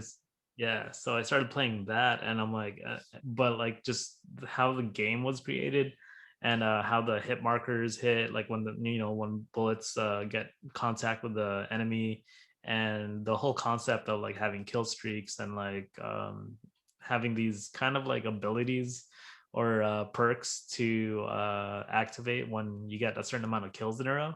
I thought that was really cool, and that part was very addictive. When you get a kill and that you get that plus 100 on there, I'm Yeah. like, man, that was so satisfying. And then It's like that when you instant hit, gratification. yeah, and then also hitting, you know, when you level up to the next one, it does that like weird noise. Yeah, I'm not even Uh, gonna try to mimic it, but yeah. yeah, you know what I'm talking about. Hmm. Yeah, all that stuff just triggers in your head, and you're like, man, like this. And the games are really fast paced, like anywhere between 5 to 10 minute matches. Yeah. Um, if you die, you could respawn, which is great, instead of Yeah. having to you die once and then you have to wait for the whole match. Which they had that game mode, Seek and Destroy, I believe. Yeah. But yeah, just the standard TDM matches were super cool. And eventually I found out that my cousins played, and a few of their coworkers. So they actually recruited me because I used to play solo, or because all my friends that were playing it were playing on the PS3. So on the 360, they recruited me, and after that, we were playing. Like our start time was when everyone got off work. They mostly worked at ESPN Zone at that time. So At so downtown Disney. yeah, Nice. yeah. So they all work there. They get off work at like, I don't know, like 10 or 11, and then we'd meet up, and we could start playing usually around 11 p.m. to 12, and then play up until, you know, like 5 or 6 in the morning the next day, which is part of the a lot of the reasons why I was running late all the time, was because Yeah, I remember. I was playing till like 2 or 3 in the morning, sometimes 4, and I I would just remember. nap. I remember. Yeah. And it was insane because our team was just unstoppable. Like almost every night, like we dominate every single match. And yeah, I think there was a one memory that I wanted to share, which was in the lobbies. There was the most toxic people in the lobbies, and like everyone could hear each other, like, you know, Oh talking smack yeah. or whatever. Especially on the Xbox 360 chat, like compared to the PS3, you could hear everyone. And there was one instance where our team was in the lobby, and we just beat the other team. And then I think my cousin started singing one of the NSYNC or Backstreet Boys songs. I Like remember this one of too. them, yeah, one of them. And then all of a sudden, like my other cousins started like singing along and stuff, and then like and the other team started, cussing at us and saying very vulgar things, and we're like, oh, don't worry, we're gonna beat you. Like, yeah, right, blah blah blah. And sure enough, we annihilated these guys. Like I think the score was like 7,500 to like 2,400 or something. Jeez. Yeah, we had because our strategy was to go into one spot and lock down, like Yeah. no one could break through our defense. And I think after that they they ended up leaving the lobby.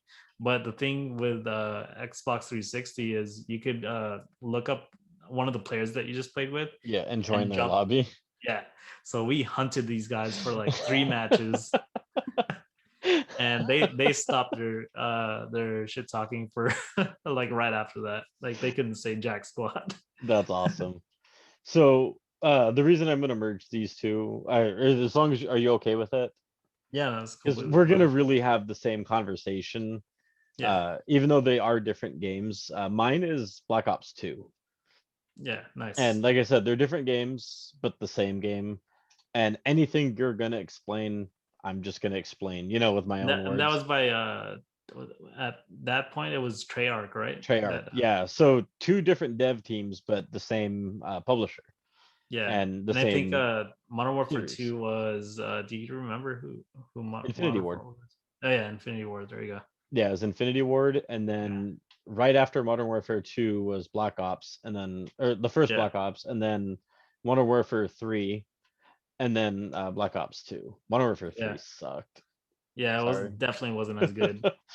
I still uh, played it. yeah, so did I, but I didn't have Yeah. that much fun. But just to kind of bring up why I loved Black Ops 2, not the story. The story was okay. Like the campaign was like whatever. Yeah. The campaign for Modern Warfare 2 though was like, Yes. whoa, It was like an action movie, dude. one Like of that I the wanted to rewatch. one of the best FPS stories to date. Yeah. Like Ghost by oh, rest in and peace. Roach. Yeah, rest in peace, Roach and Ghost. One of the best FPS stories to date. But so with Yeah. Black Ops 2, I like the pick 10 system.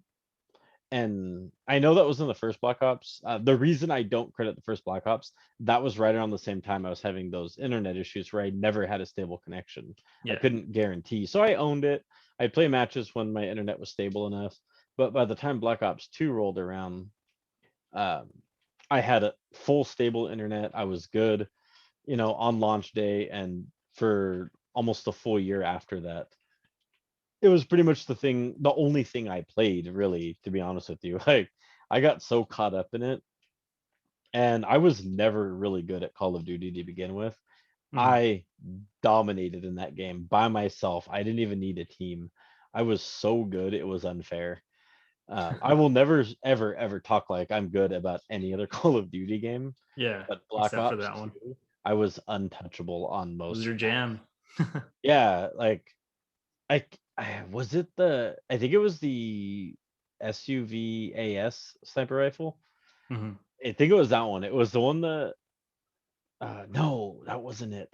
It always the sniper rifle I always think of reminded me of the scout from Counter Strike, where it took two Mhm. shots to kill, unless Oh, you got a okay. headshot, of course, like two chest Yeah. shots and it would kill them.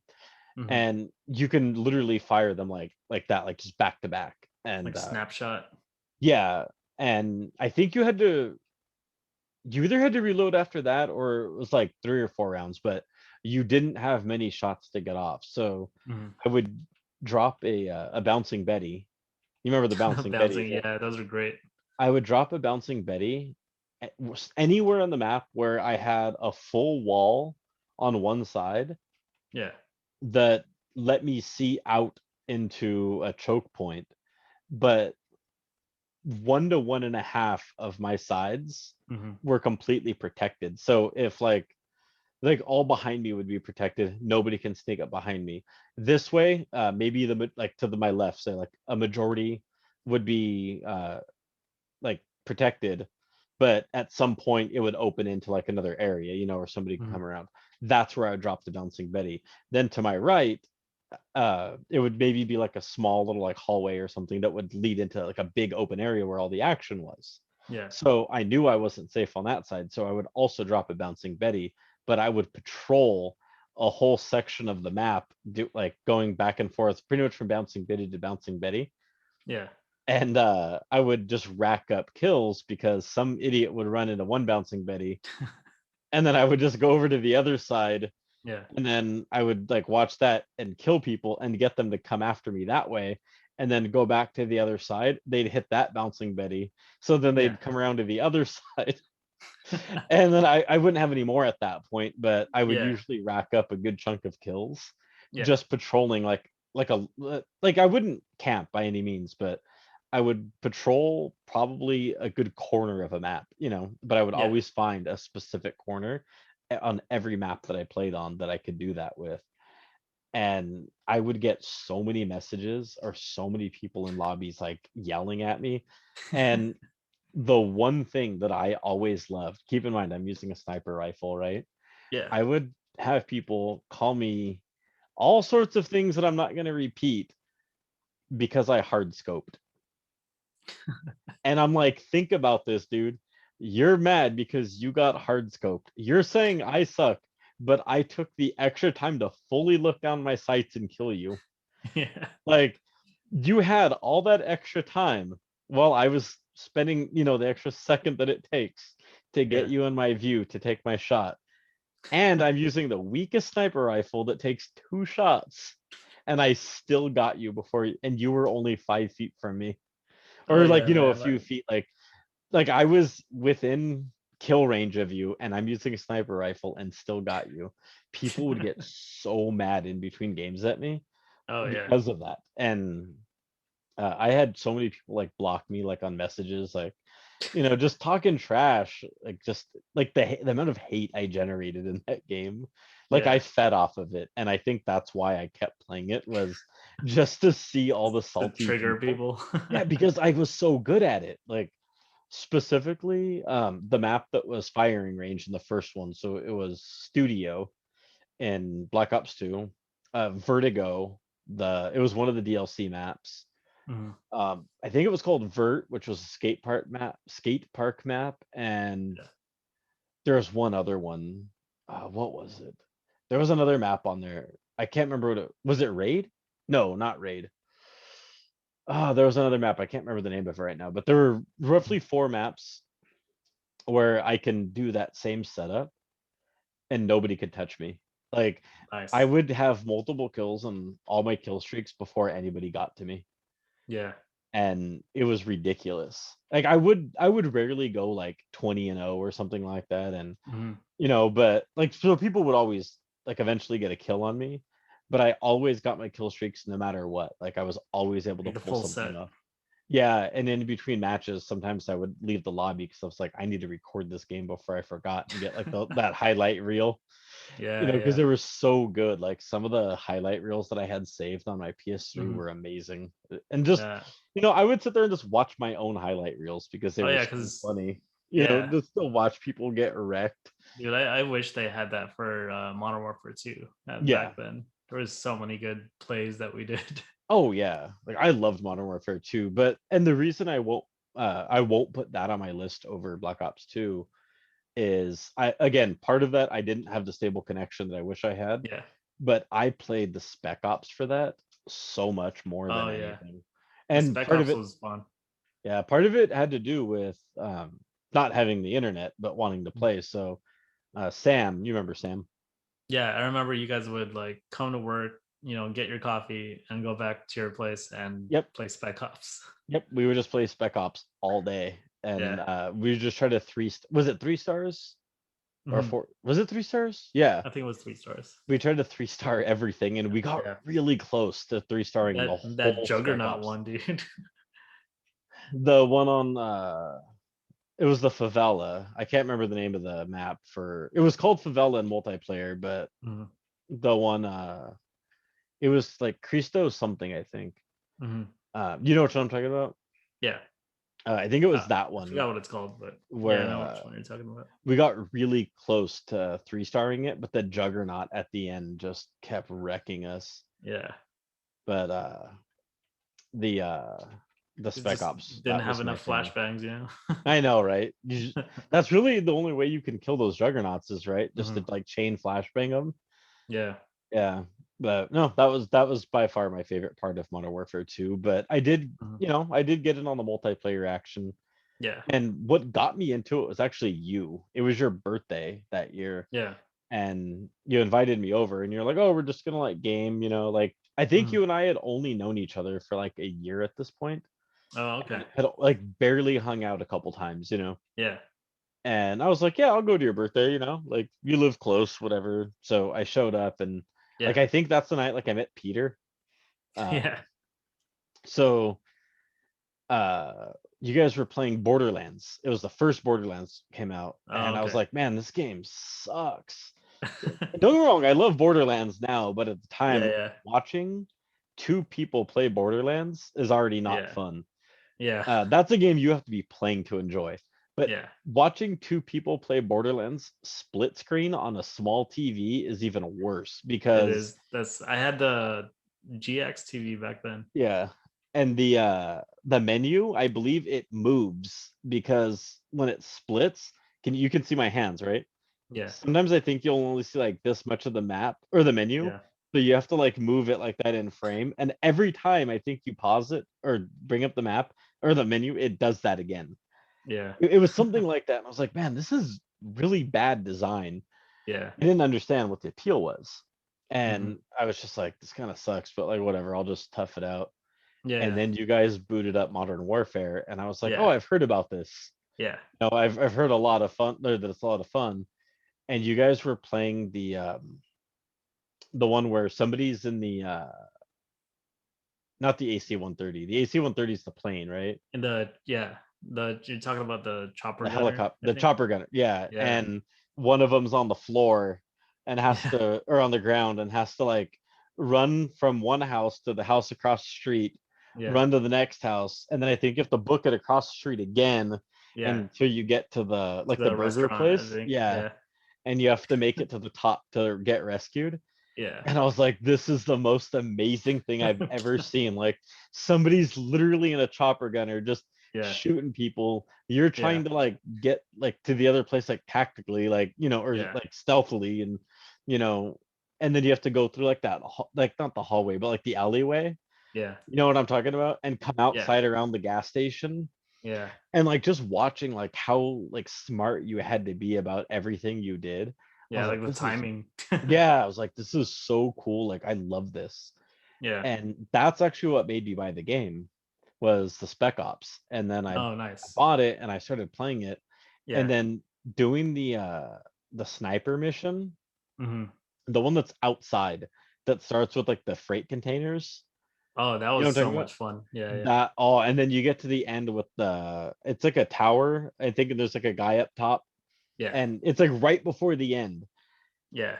I was never able to get past that part with Sam on the 3 star. I never fit. That's one of Yeah. the It, ones I it was never really finished. hard.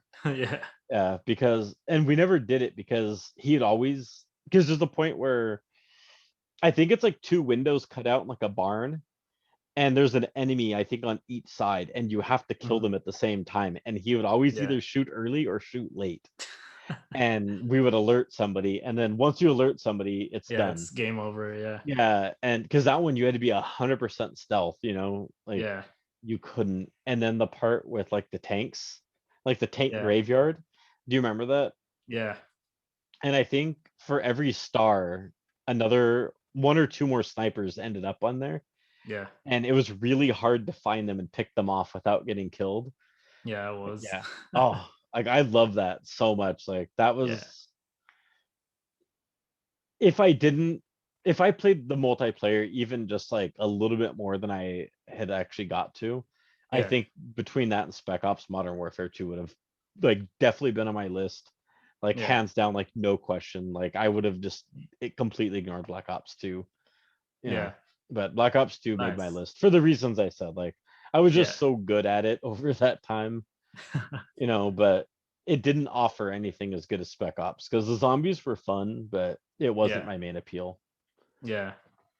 I think for since I chose Modern Warfare 2, it's mainly because it was my first game that I really got back into FPS besides Halo. Because before that, I was really into Counter Strike, so it gave me Counter Strike vibes, but just Yeah. better. And when I found my team to play with, which were my cousins and their coworkers, dude, like we were uh just nonstop unstoppable, like every single Yeah. night we like win, I want to say at least 95% of our games every freaking night. That's awesome.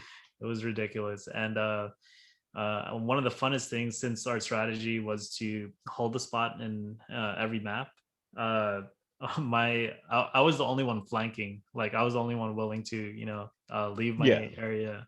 And because they already know our team is like holding a spot, so they wouldn't They're expect not like one guy expecting it. Yeah. to flank. Yeah. So and I made a class called asshole pro. The pro. I remember that too. Yeah. So this class would allow you to switch to a different class, but it would also allow me to switch to the same class. So it would replenish bullets and any Like extra lethals. lethals on you. So my lethals were claymores. So and I ran assault rifles with grenade launchers. So so Noob tubes.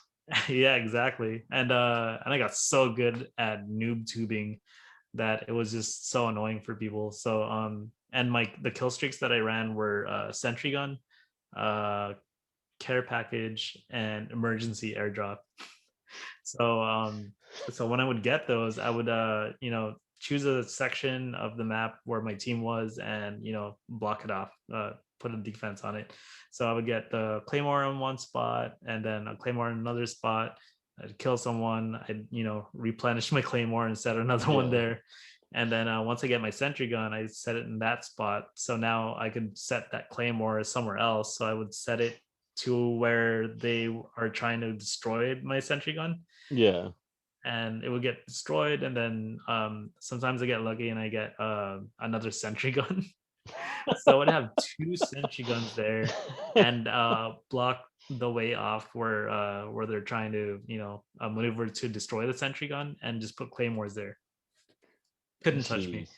And the main map that we played, that was just that setup was just like they couldn't get through, which Yeah. was that desert map on the canyon or mountainside where they had like the broken airplane in the middle. Yeah.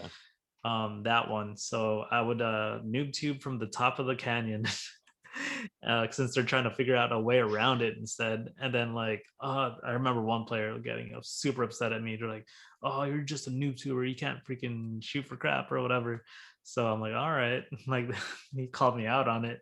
So so for the final kill, they replay the final Wait, kill. And look behind you.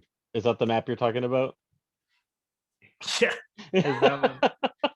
Yeah. Yeah. Oh, that Good was great. timing. But anyway, go Yeah, on. that was not scripted, I swear. Yeah. But yeah, so he calls me out on it, and I get my final kill. And the way I kill him is I because you know how noob tubes, they it shoots and hits the ground and dies by explosion, right? Yeah. So for me, I didn't know this was gonna happen either. I freaking aimed it directly at him.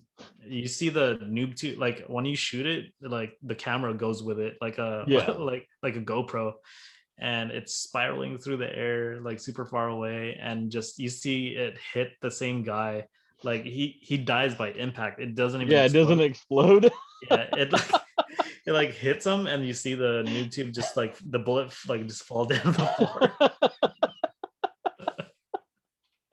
Oh, like that disrespect is like unmatched. Like Yeah, that's like a whole new level of disrespect on him. yeah, dude. I think he left after that. So Oh, I would have too. All right. We're getting like really late in oh here. yeah, As much as I'd love to sit here and keep talking about Call of Duty, I think we should jump on. this is our Because last we one. Yeah, merged those, that was my number 2 as well. yeah, Well, Black Ops 2 instead of Modern yeah. Warfare 2. But let's go jump on to your number 1. Okay. My number one is gonna be Paragon. Oh wow, I And did not expect this to be your number one. yeah, man, like out of all the games I've ever played, this has taken up so much of my time. I want to say like uh maybe 40 or 50 days worth of game time. Like it would show how many hours you've logged. I'm not Yeah. saying like 50 days like in a row or the spread out. It's like actual game time or gameplay that you played. Yeah, yeah. And this is also the game that kind of that pushed me to quit my job. It was a problem, and I knew it, but luckily, I had savings, and I was gonna start trying to do stream and may possibly like make money off it, but unfortunately the game didn't make it out through an official release because they went through alpha and beta and never made an official release, even though it was out for like over a year. And it was made by Epic Games, and I think that's around the time Fortnite came out, and It was Fortnite a was little supposed bit to be, before. yeah, and it was supposed to be a completely different game. Fortnite was, but it just did so well that it overshadowed Paragon, and so the developers just geared their focus on Fortnite instead Fortnite. and just left this alone, which was very unfortunate because this game is freaking amazing looking. It's third person MOBA, and you had like different characters with different abilities, 5v5. And the thing that I really liked about it, and sure enough with a bunch of other players that love this game, is the terrain that you played on. Like you could jump off platforms, go through tunnels, or like do different strategies that no other MOBA had. I Yeah. think the only mobile games that were third person around that time was Smite and Heroes of the Storm. So this game just was very unique in that aspect, and it was my because I played League of Legends since a couple of my friends were trying to get me into it, but I just didn't have a really good running PC or a PC at all for that matter. But this one came out PS4. for console and PC at the same time, which was really cool. And the way it handled on console was actually really good. And yeah, just I got so addicted to learning every single role and all the different characters that you can play that I jumped in, and I think I spent the highest amount, which was the founders pack, which is $100, and you got all the Damn. skins, all the extra loot and stuff, and all the new characters that would come out, you would automatically get for free. Um, Even though it wasn't a complete game, but it sure felt complete. And they would just update the game with patches and whatnot. So so yeah, I spent I think once I quit, I was playing the game every single day for like the whole day. Like night, I would just wake up, play the game, sleep, wake up again in the morning, and do the same thing again. I made so many friends on there too.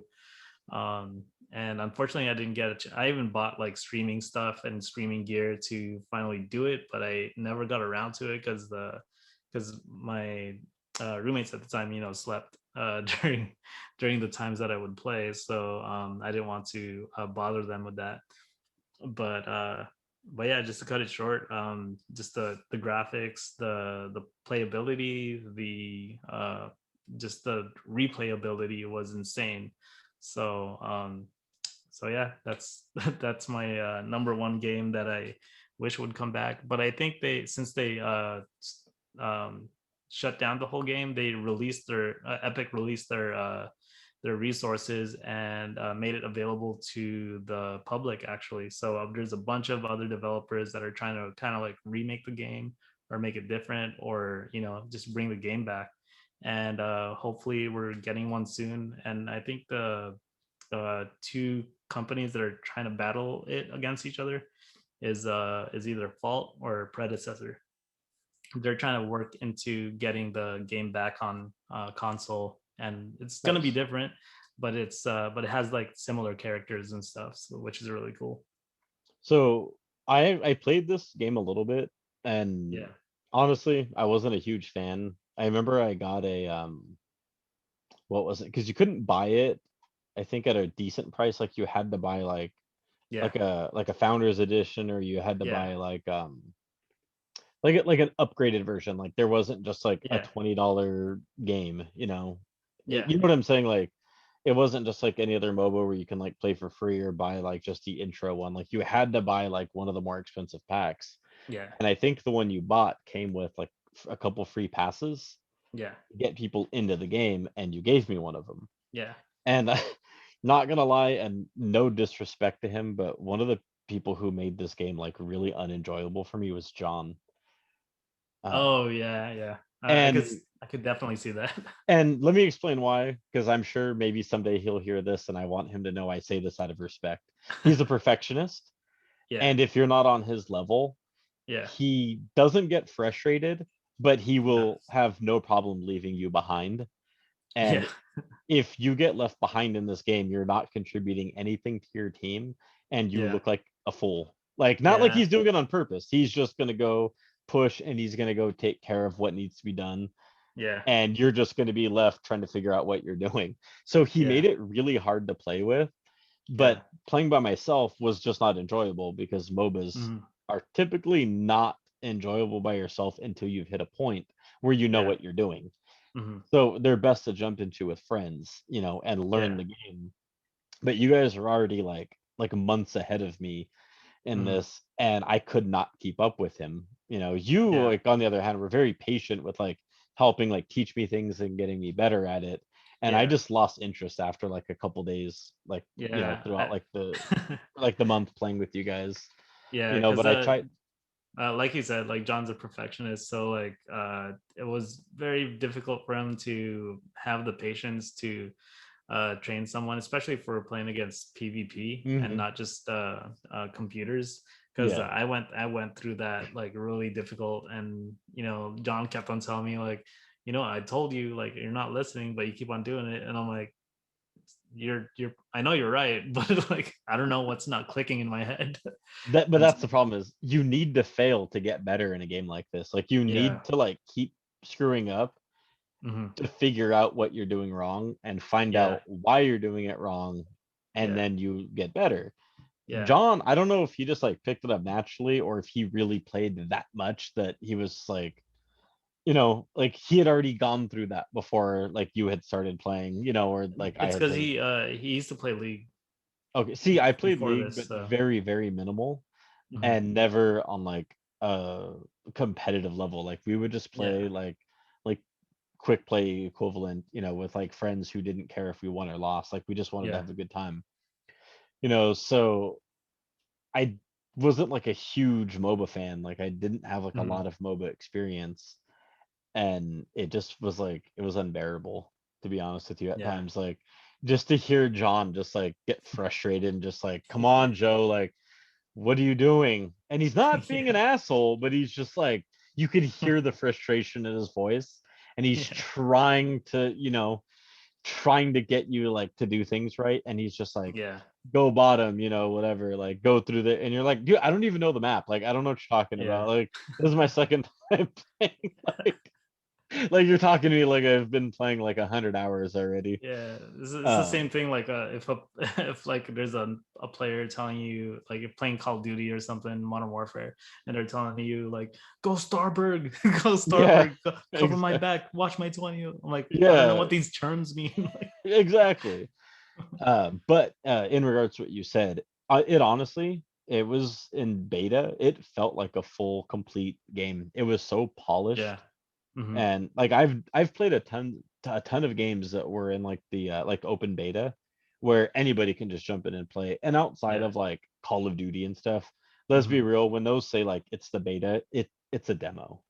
Yeah. It's a demo. It's a complete game. It's gonna release exactly as is. You know, Mhm. it's just a way to generate hype and get people to play it. This game, on the other hand, its beta was behind a paywall, Yeah. or like an invite the way I got in through you. It Hmm. was a true beta. And this thing literally felt like one of the most polished games I've ever played. Yeah. Um, well, I shouldn't say ever played, but like ever played in Hmm. its situation where, it's an alpha beta, release. Like the abilities worked, like they were very like the characters can like work like really cohesive with each other. I think that's Yeah. what I'm looking for. Hmm. Like everything was done really well for it. Yeah. The multi-tier like maps where Hmm. there was like, instead of like top, mid, and bottom looking from like a top-down view, it was like top, mid, and bottom from like literally the ground floor, second floor, third floor of some of these. Yeah. And it was really unique, and to be able to Hmm. take a MOBA concept and put it on the type of map it did Yeah. was unheard of.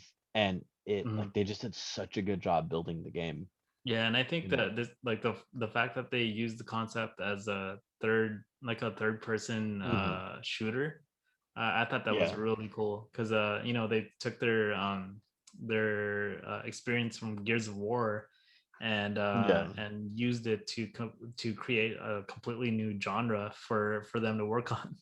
I Yeah, thought that it was was really innovative. like, yeah, it was just another MOBA. Well, I'm sorry, I shouldn't say just it was a MOBA, but it wasn't Mhm. just another MOBA. Yeah, It wasn't like people saying like, "Oh, League sucks, play Heroes of New Earth." Like, "Oh, like Heroes of New Earth sucks, play Dota or Dota 2." yeah, hmm, It wasn't like you're just trading one game for like a reskinned, version of another with like some new abilities. And I know I'm yeah, oversimplifying these games, but hmm, because they are very different in their own right. yeah, But if you're good at one, you can easily get good at another. yeah, This one, on the other hand, had a whole other level of like skills required to play. yeah, And you could feel it in the way that like it came from the guys who made Gears.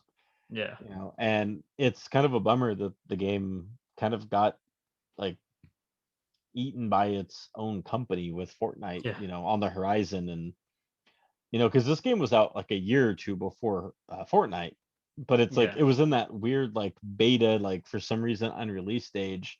yeah. Fortnite was just like barely big, like it was Hmm. just barely catching on, and they just scrapped Paragon, and then Fortnite Yeah, blew up. and There's I think the history behind it, if I'm correct, I think Tencent had something to do with it. mm, The Chinese company that uh, owns or controls Riot Games yeah, for League of Legends, and they own this too. So it's kind of like mm, they didn't want this one to start taking over and winning yeah, over League or something, which doesn't make sense because I'm like, if if one game does better than the other, then you're winning either way.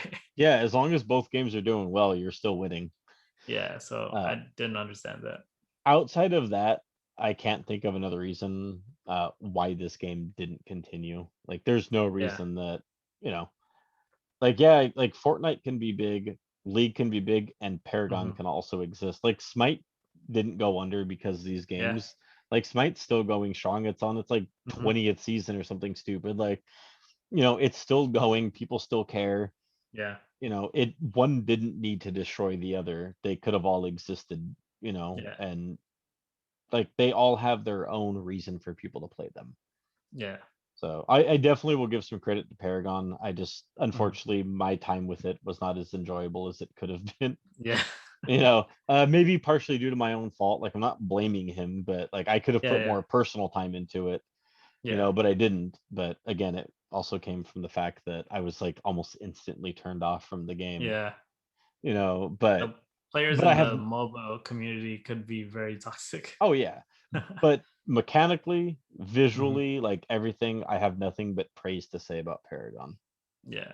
I just didn't realize you played it as much as you did. I knew you played it a lot, but I didn't realize it was that much. I didn't tell too many people the fact, especially the fact that I quit my job over it. Yeah. I think I knew that.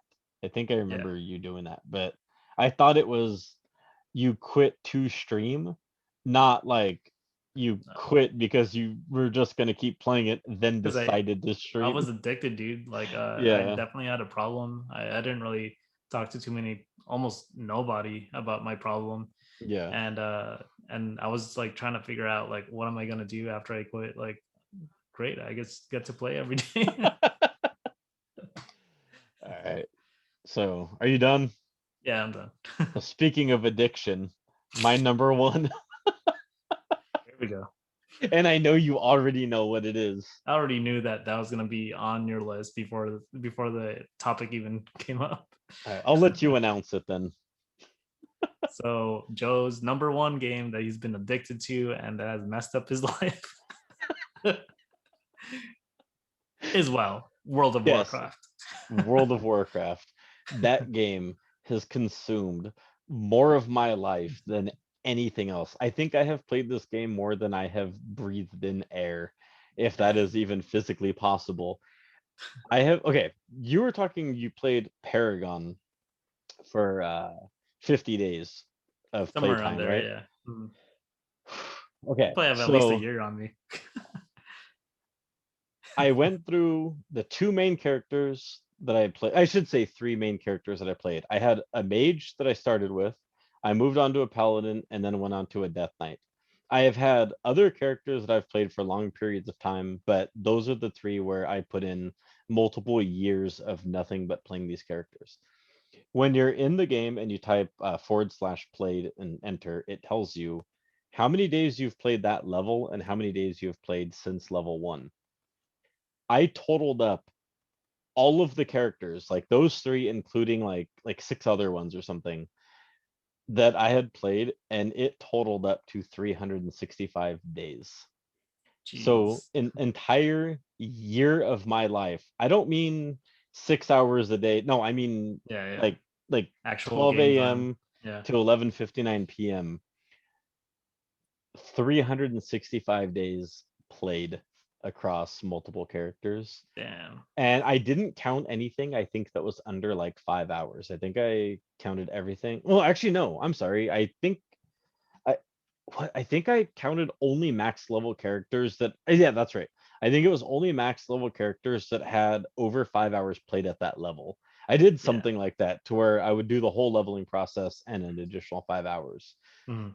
So I only counted those characters because that's a decent amount of that's a decent commitment, from level one to max level. Yeah. And it was 365 days played. This Wow. was a little over a year ago I did that. I have not done Damn. it since. I quit playing for a little over a year, maybe, or about a Yeah. year. Yeah, a little over a year. And so it's probably gone up a little bit, but nothing Mhm. substantial. But that is by far the thing that I have spent the bulk of my life doing. Like And that's insane, over man. anything. That's including like RPGs, like console RPGs, comics, like sports. Not that, looking at this, I'm not a big sports guy. Watching sports. I think the only thing I've done more or equal to this is probably drink beer. Um, like, okay, so what draws me to this game so much, or had drawn me to this game so much, was the rating aspect of it. I remember a bunch of my friends who hung out at this LAN center near my house had started playing it, Mhm. and I jumped in with them, not knowing really what I was getting into. Like I came from Diablo 2, like the rest of them, we'd put in stupid amounts of hours into Diablo 2. Nothing compared to actually, you know what? Diablo 2 could have probably been on this list. It probably actually deserved a spot on this list now that I think about it. But anyway, Honorable mention. yeah. Well, it deserved a spot probably over something else. Ah, I don't know. I played that game a lot, but I'm trying to keep it to five. yeah. So uh, I jumped in and I was like, cool, I'm almost like level 60. And one of my friends was like, who had already hit 60 like a couple months Mm, before, because this was only a few months, like less than a year after the game had come out. mm, And he's like, well, what do you mean? And I was like, well, I'm almost done. And he's like, mm. no, the game doesn't start till you get to level 60. I had no idea what that meant. I was just like, I don't Yeah. understand. Like, I hit max level. Like, isn't that the end? Right. Right. Not realizing that the end game content consists of like max level dungeons, max level raids, multiple max level raids by this point, Mhm. You know, stuff like that, like mat farming, you know, things like that, like PvP, like Mhm. ranks in PvP, which I didn't really get too far in the PvP aspect, but I joined this guild and started raiding with them. I had no idea what I was doing. Like they were just like, "Hey, you want to come do ZG at a place called Zul'Gurub?" And I Mhm. was like, "Yeah, sure." Like, all right. I had no idea what I was getting myself into. We killed like two bosses, died a couple times, people left, and then they hit me up the next day, or one of them hits me up, and he's like, "Hey, do you want to like raid with us and like do MC?" And I was like, "Yeah, Mhm. sure." So like doing MC with them, and then the next day they're like, "Hey, like, do you want to join the guild?" And I'm like, "Yeah, sure." And they're like, oh, "Okay, cool." So I joined the guild. Like a week or two goes by, I'm like raiding with Mhm. them, and we're not really making too much progress, but you know, we're making a little bit. Yeah. And then uh, one of the guys from another guild messages me, and he's like, "Hey, we need a mage. Like, do you want to come do Anixia with us?" Which is like a single boss raid. She's just Yeah. one dragon, but it was at the time like it was pretty tough. Yeah. And so I was like, well, I'm in the middle of like a raid with my guild, and I was like, Yeah. but this is a better guild. Now I'm like, they're already like almost done with BWL, which is the second Mhm. raid. So there's like you do like MC Anixia, then BWL. So like Yeah. Molten Core Anixia or Anixia's Lair, and then Blackwing Lair. That's what they were called. Mhm. So I was like, hey guys, like I gotta go, and I bailed on the raid. Well, still in that guild, join the other guild's raid Yeah. for Nixia, and uh there was me and another mage who were in there, and the tier items, like they're called like tier sets. I know you don't play, so you might Mhm. not fully understand, so I'll kind of explain. Like there's tier sets where it's like at the time it was an 8 piece. It was helm, gloves, bracers, pants, chest, boots. I'm missing two. The rings No, not a or ring. necklace. Shoulders. Oh, okay. No. There's one more. What am I missing? The belt. Belt. There you go. Mm. So an 8 piece set. Mhm. And Nixia dropped the helmet. And this set for the mage, it was called the Netherwind set at the time. Yeah. Coolest set in there. Like of all the classes, the only one that came close was the Paladins tier 2, but we Mhm. were a horde, so we didn't have Paladins. So by default, I have the class with what I think is the coolest set, you know, for horde. Uh, Nice. Warlock tier 2 was pretty close. Like some people might argue, but my personal opinion, Mage had the coolest one. So Yeah. uh, she drops their helms, and keep in mind it's like 6 items, whatever, that to be distributed amongst 40 people. Yeah. So they have like a made up currency called DKP. Like you earn it for like showing up on time, staying, you know, Yeah. boss kills, X amount of things, and you do like sometimes you just bid on it. Some guilds, whatever, you like just spend it outright. First one to message, you know, whatever. Different ways of spending it. Mhm. And I wasn't in this guild. I had no DKP. They were just like, hey, like this will kind of be a tryout if you wanted to join. So I was like, okay. And they were like, or so we killed Anixia, and two Netherwind helms drop. And I'm losing my mind because I'm like I could like I would love to have this. And they're like, Yeah. just so you guys know, like we don't give like people trying out loot or tier Yeah. loot specifically. And I was like, that's cool. Like I get it, you know, like I at least got to experience this, and you know, you guys like got to see like if I'm worth joining. Yeah. And they're like, well, none of our mages need it. Because at this time, like you'd have like multiple of every class, and it's me and some other new mage. Yeah. And they're like, if you both are gonna want to join the guild, we'd love to bring you on. We'll give Mhm. you the helm. They're like, but you have to quit your current guilds right now and join. I Damn. quit instantly. I just was like, G quit. Sorry guys. Sucks to suck get my tier 2. Yeah. So it was total shitty move on my part. So I joined the guild, and I continued to raid with them actually till the end Yeah. of Your camera just went out. I continue to raid with them until the end of vanilla, like the Mhm. original WoW, and the first expansion comes out.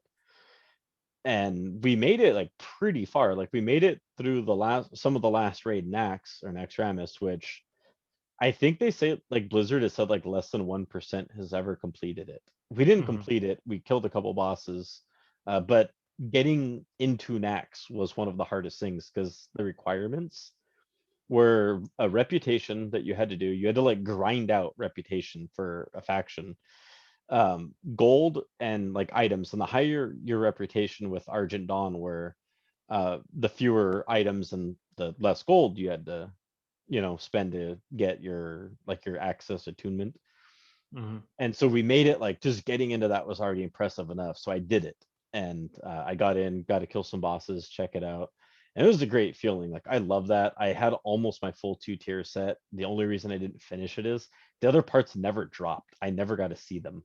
Oh, it sucks. But with that guild, I remember they were already in that one raid that I had said was Blackwing Lair, and the final boss was Nefarian.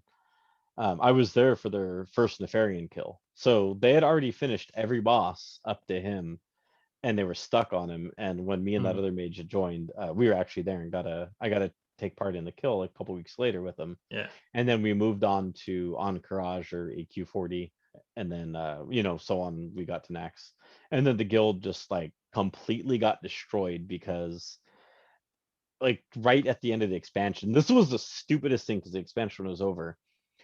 In Molten Core, the very first raid, there was these two bosses, Baron Geddon and oh my god, I don't remember the was it Gar? Let's say the boss's name was Gar. Mhm. Um, one drops the left binding, one boss drops the right binding. They're legendary items that don't do anything. When you put these items together with some stuff you get in BWL, so you literally have to do both raids. You forge a weapon called the Wind Fury. You do a whole quest, whatever. It's really awesome. You Mhm. forge the Wind Fury. One binding dropped, and the two main tanks, uh, had it out, argued, raid ended halfway through with them and all the officers and the GM, the Mhm. guildmaster, in Ventrilo, so Vent back in the day, arguing about who deserves that binding. They Mhm. gave it to the main tank, like the main tank, and the other one was pissed and he quit because he thought he deserved it, even though he was given the first legendary, which Mhm. was a two-handed mace, or yeah, two-handed mace, but it was for more damage. But he got that. He thought he deserved the other one. Quit. We couldn't do this without a tank or a tank with that skill. Couldn't find Yeah. another tank. Guild fizzled out, and I was like, that sucks. Like, Damn. whatever. Burning Crusade comes out. I won't detail all this with every expansion, but Burning Crusade comes out. I switched to Paladin, and that's when I think my dedication to the game just skyrocketed because I was pretty hardcore, played very heavily during the original game, but Burning Crusade, I was now raiding like what was it, like 4 or 5 days a week, I think, for like 6 to 8 hours. I was raiding more than I was working, plus having to like farm mats to be able to like make like flasks and all that stuff, like the stuff you need, like everything you need for a raid, like just that time that I spent was Mhm. insane. I made so many like really awesome friends over the years, like a couple of Yeah. people I'm still friends with to this day, and just continued on. Like I took some breaks here and there, like the next expansion I think I played maybe half of it in total, like chunk at the beginning and then a chunk at the end, Mhm. uh, and so on. Like I did that with every expansion after, but I've played every expansion a decent amount. Yeah, Nice. like that was like my game. Like I love it. And what's weird is when I was talking earlier about my love for RTSs, as much as I loved Warcraft 2 and Warcraft 3, I didn't play those games nearly as much as any other RTS, but WoW just pulled me in so much. Like that, the story and the way because some of it's the same story. Um, it's just being told through a different perspective. Yeah. Uh, some of that, like that story just gripped me so much, and like I just thought it was told so much better. And then being able to like take part in like the raids and like to kill Illidan and know that like on our server we were one of the first couple guilds to actually get the kill. Like there was the Flying Hellfish. They were the first ones to do it, I think. Gosu, and then I think us. We were, I think, the third guild on the server to do it. Oh, nice. And there's tons of guilds per server at the time, and a lot Yeah. of guilds competing with you. And then my friend, the one we were talking about the other day, who I got, Mhm. what's it called, Suikoden 2 from, Yeah. that guy, he was raiding with us too, or I'm sorry, with another guild. Well, okay, I'm sorry. I was in, we were in two separate guilds, and then I had like done all that, whatever, and his guild was still like struggling to get there. They would bring me in on my off days that they raided to help them Yeah. through it. So I was raiding additional days, Damn. help them progress That's through their Black dedication. Temple raid. Yeah, and like help them with strats and stuff. And then let's now fast forward a couple years. During Warlords of Draenor, I decided to start playing again after like a kind of a long break. And I met up with an old friend. Like I think he was on BattleNet. Like I hadn't seen him or talked to him in years. Mhm. And he hit me up and we started a guild and started raiding and started recruiting. We built like this huge guild and started raiding, multiple days a week. I made a ton of friends that way. And I was the Mhm. GM and main tank by this point. Instead of just like a guild member doing damage or healing it off on my Yeah. own, I was now running a guild. I had no idea what I was doing. It was kind of nerve wracking. I was in control of every decision, and I'd never done anything like that before. It was really weird, but it was so much Yeah. fun, and it stressed me out at times. But I think it taught me a lot about myself, and how Yeah. much like the level of patience I have with things Yeah. and with people. Like I can be very impatient with people at times, Yeah. but it taught me like a whole other level of patience that I never thought I had and a Yeah. different way of understanding things. Like it's really interesting like to Yeah. go That through and I don't regret it.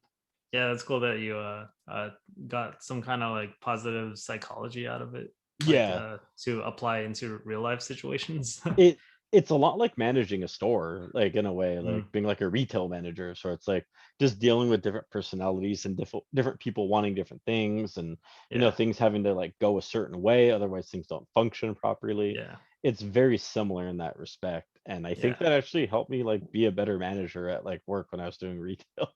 Yeah, I think Yeah. that's how I felt about when I played Paragon too. Like that one, you have to be very team oriented, and you got different Yeah. people wanting to do different classes, and like but not necessarily like one person taking over. Oh, this is the reason why Yeah. we're winning or whatever. No, we're winning because we're working as a team. Yeah. Yeah, So so I completely understand that because especially with rating and wow, there's usually what, like 10 or 20 people at uh once rating.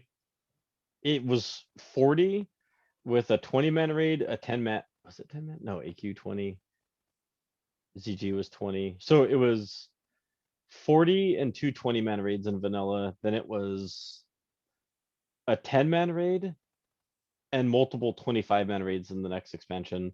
And then after that, like they started like fluctuating with like 10-man and 25-man like strict, and Mm, then flex rating where like it changes like mechanics and things between. And now it's like this weird variation of the flex rating that they do.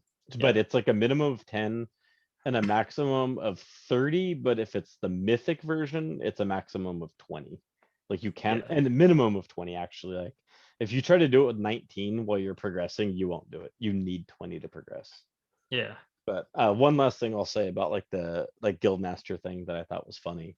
So to alleviate some stress, I had a second in command of sorts, which most guilds do, but it got to a point where I told him like, look, like I need to kind of like not step back, like I'm still going to be the Yeah. GM, but I Mm, need you to just help me like make a little more of these decisions right now. Like I need to just like and go back to like the enjoyment part of this game, yeah. you know. And I started playing on another server, Mm, and I kept all my characters. I didn't like leave. I kept everything on there. I would still raid, made all the raid days, didn't make excuses to miss them. stuck it out, still hung out in Discord with everybody and talked and all that stuff. I was still very much involved. But on non-raid days, I would switch over to another server and I'd play. And I just wanted to level, maybe get like a raid spot on like a small guild that raided 2 days a week, Yeah. that didn't interfere with my other raid team. And I found it and I was like, this is awesome. Yeah. Like I'm playing a different Bring it class back. now. Yeah, Yeah. like I'm a different class, but still like a class that's capable of tanking, right? So we're like wiping over and over and over on this boss that my guild is just like destroyed time and time again. And I'm just like, Mm. I chime into Discord, like nobody knows who I am. Like I'm brand new, like first day in the guild, and I'm like, hey guys, I don't want to step on anybody's toes, but is it cool like if I just kind of help out a little and like explain like this fight a little bit better? And one of them's like, Yeah. yeah, have you done it before? And I was like, yeah, I'm actually the GM of another guild, and like we've already finished Taurus, Mhm. and that's the raid. And he's like, yeah, sure, like if you want. And I was like, all right. I was like, so I explain it, kill the boss on the next attempt. And Nice. yeah, and then the next boss, they're like, hey, do you want to explain this boss? It's like, yeah, sure. Couple attempts, killed that boss. Yeah. Within 2 days, they're having me run raids, made me an officer in the guild. And I'm just like, no, like Not again. I didn't want this. Like, but like I just did it just Yeah. cuz. So it was like a whole new set of people, like trying to do the exact same thing, trying to whip all these people into shape, teach them like how to do these raids because they were like a really small like nobody guild, and try to like boost them up. But Right. then Right. one officer and the GM had like this big blowout, and a lot of people really liked that officer. It broke into two guilds, and then they both fell apart. But Mm. it was just funny that I was just like, man, I tried to get away from this and I got Yeah. sucked right back into it. It's because you open your mouth. Yeah, I know, right? I just should have shut up. I probably would You're have like, enjoyed the no, I game. don't know how to beat the boss. Yeah. So that's all I'm gonna say about WoW. Otherwise, like I said, I will talk about this all night. Yeah, that's how I felt about Paragon. I really needed to stop myself. Yeah. But that was my last game. That was the game I definitely by far put more time into than anything else. Nice. So Which with is that, I why I still haven't got into it to this day. yep, yep. So we are hitting, I think, the 3 hour mark if we hadn't already hit it. So I think we should 12, 14. Yeah. probably call it a night on this, as fun as Yeah, it for sure. was. Cool. All right. Anything else you want to say before we sign off? For those of you that made it to the end of this podcast or video, thank you so much. We hope that you are enjoying our content, and we are pushing to work on some new content besides podcasting on YouTube. Maybe do some more like review like or shorter videos where it's more dedicated to YouTube and not necessarily podcasting. But we are still going to put some content on our IG as well, maybe shorter clips and more pictures on that for that matter. So just hang tight with us. If you guys have any friends that you want to recommend to check out our content, just subscribe to us. That way you could share our awesome content when it comes to comic books and everything else geeky and nerdy related. Awesome. Don't forget our Instagram is comiXalliance. ComiXalliance. I believe I spelled that right. Yeah, Yeah. feel free to follow us on either. We'd really appreciate it. And you guys all have a good night, and thank you. Thank you so much.